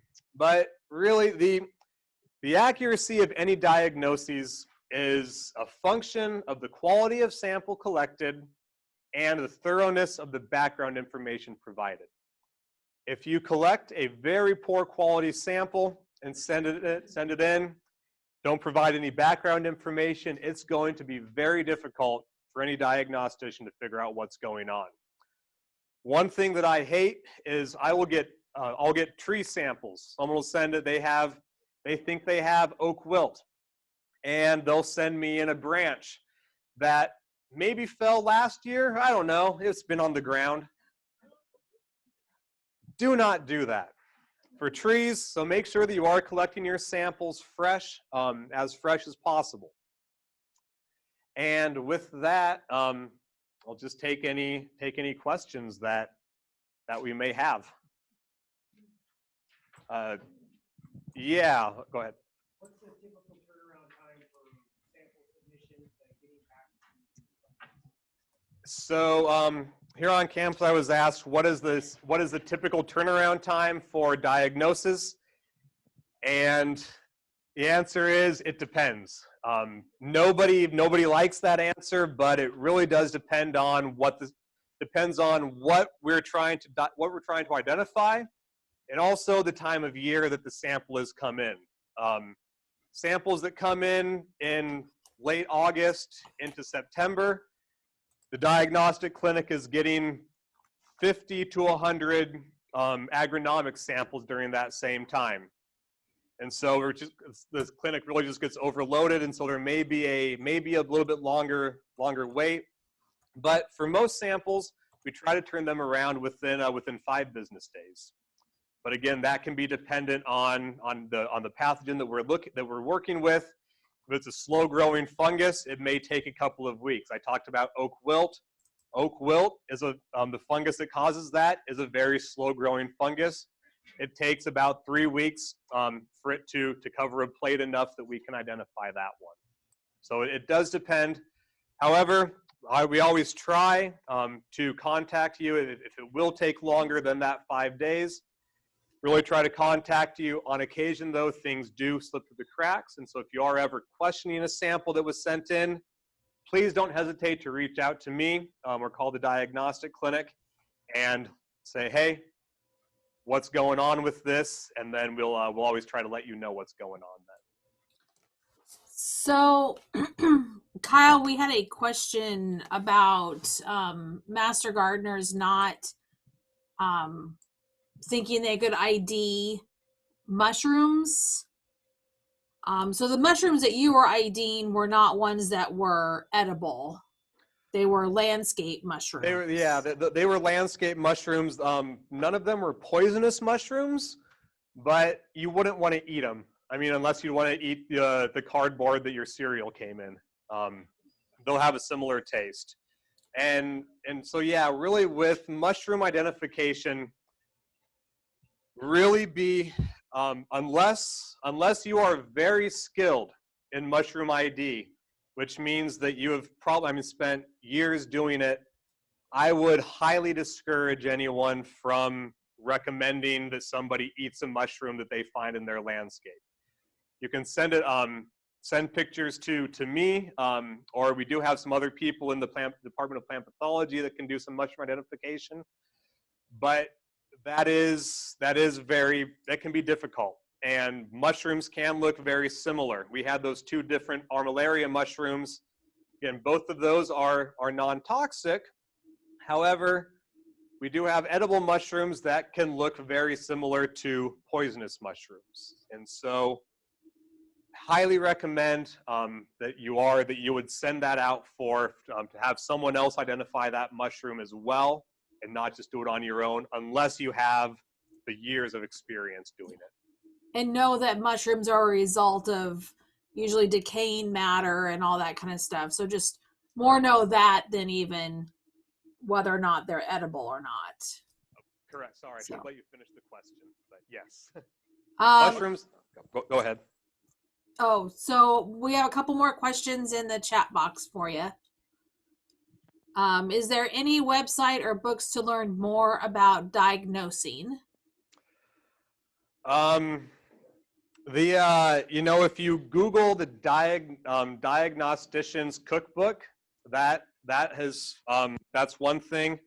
Also, the University of California, Davis they have an online diagnostic database there, and you can go in and they don't have every plant, but they have a lot of plants, and so you can go in and click on the plant that you have, and then that will come up with the common diseases, and you can narrow that down. Based on pictures. But I will send Terry a couple of links for some resources that I use, and then those can be sent out to the greater Master Gardener audience. But and yes, then, this is from Dakota County. So Carol, I can get you some more stuff too for your group up there. So so the next question is, does Clorox solution help with root or crown rot? Could you repeat that? Does the Clorox solution help with root or crown rots? It will, potentially. There's not a lot of good research showing Clorox being very effective in home landscapes. There is anecdotal evidence that it works, but at least the research that I have seen, things are fairly inconsistent. And then plants also don't do very well if they're being drenched in Clorox as well. And so you can have some phytotoxicity that can occur.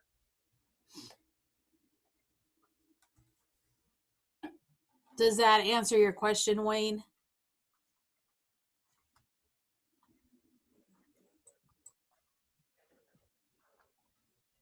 Okay, yep, that answered the question. What about hydrogen peroxide?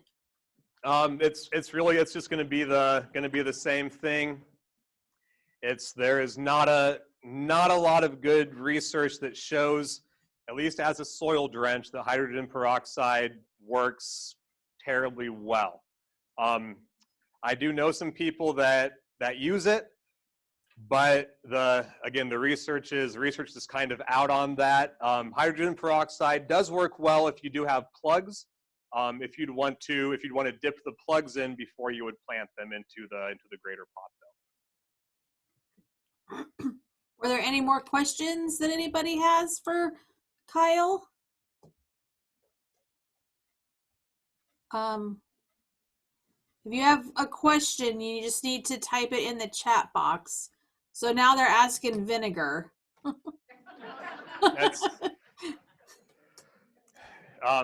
Go back to the previous answers, and that's really a lot of the home remedies that have become the home remedies that have been passed down for generations. we don't have good research showing that they are always effective. In certain situations, they may do okay, but just in general, we don't have the data to support saying these one way or another. Did you have any more questions there in the room, Kyle? No, we don't. But I will. It's also, if we do have things on, if anyone is active on Twitter, we do have a Twitter account for the diagnostic clinic.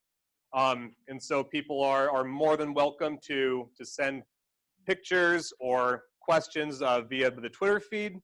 Also, if you would just go to go.unl.edu/plant clinic, that takes you to the website for the diagnostic clinic. And we have contact information there. More than happy to take any, more than happy to get email questions, things like that throughout the season as they come up. Okay. So we have 2 more. We have about 3 minutes. I'm going to make Kyle stop sharing screen. And then I'm going to try to share the screen.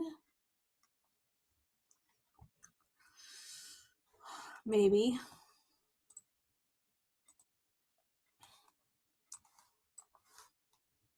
We have 2 more questions.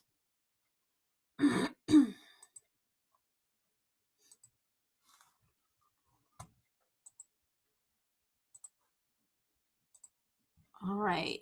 So there we go. So the next question is, what is the cheapest and most means of combating diseases in the landscape?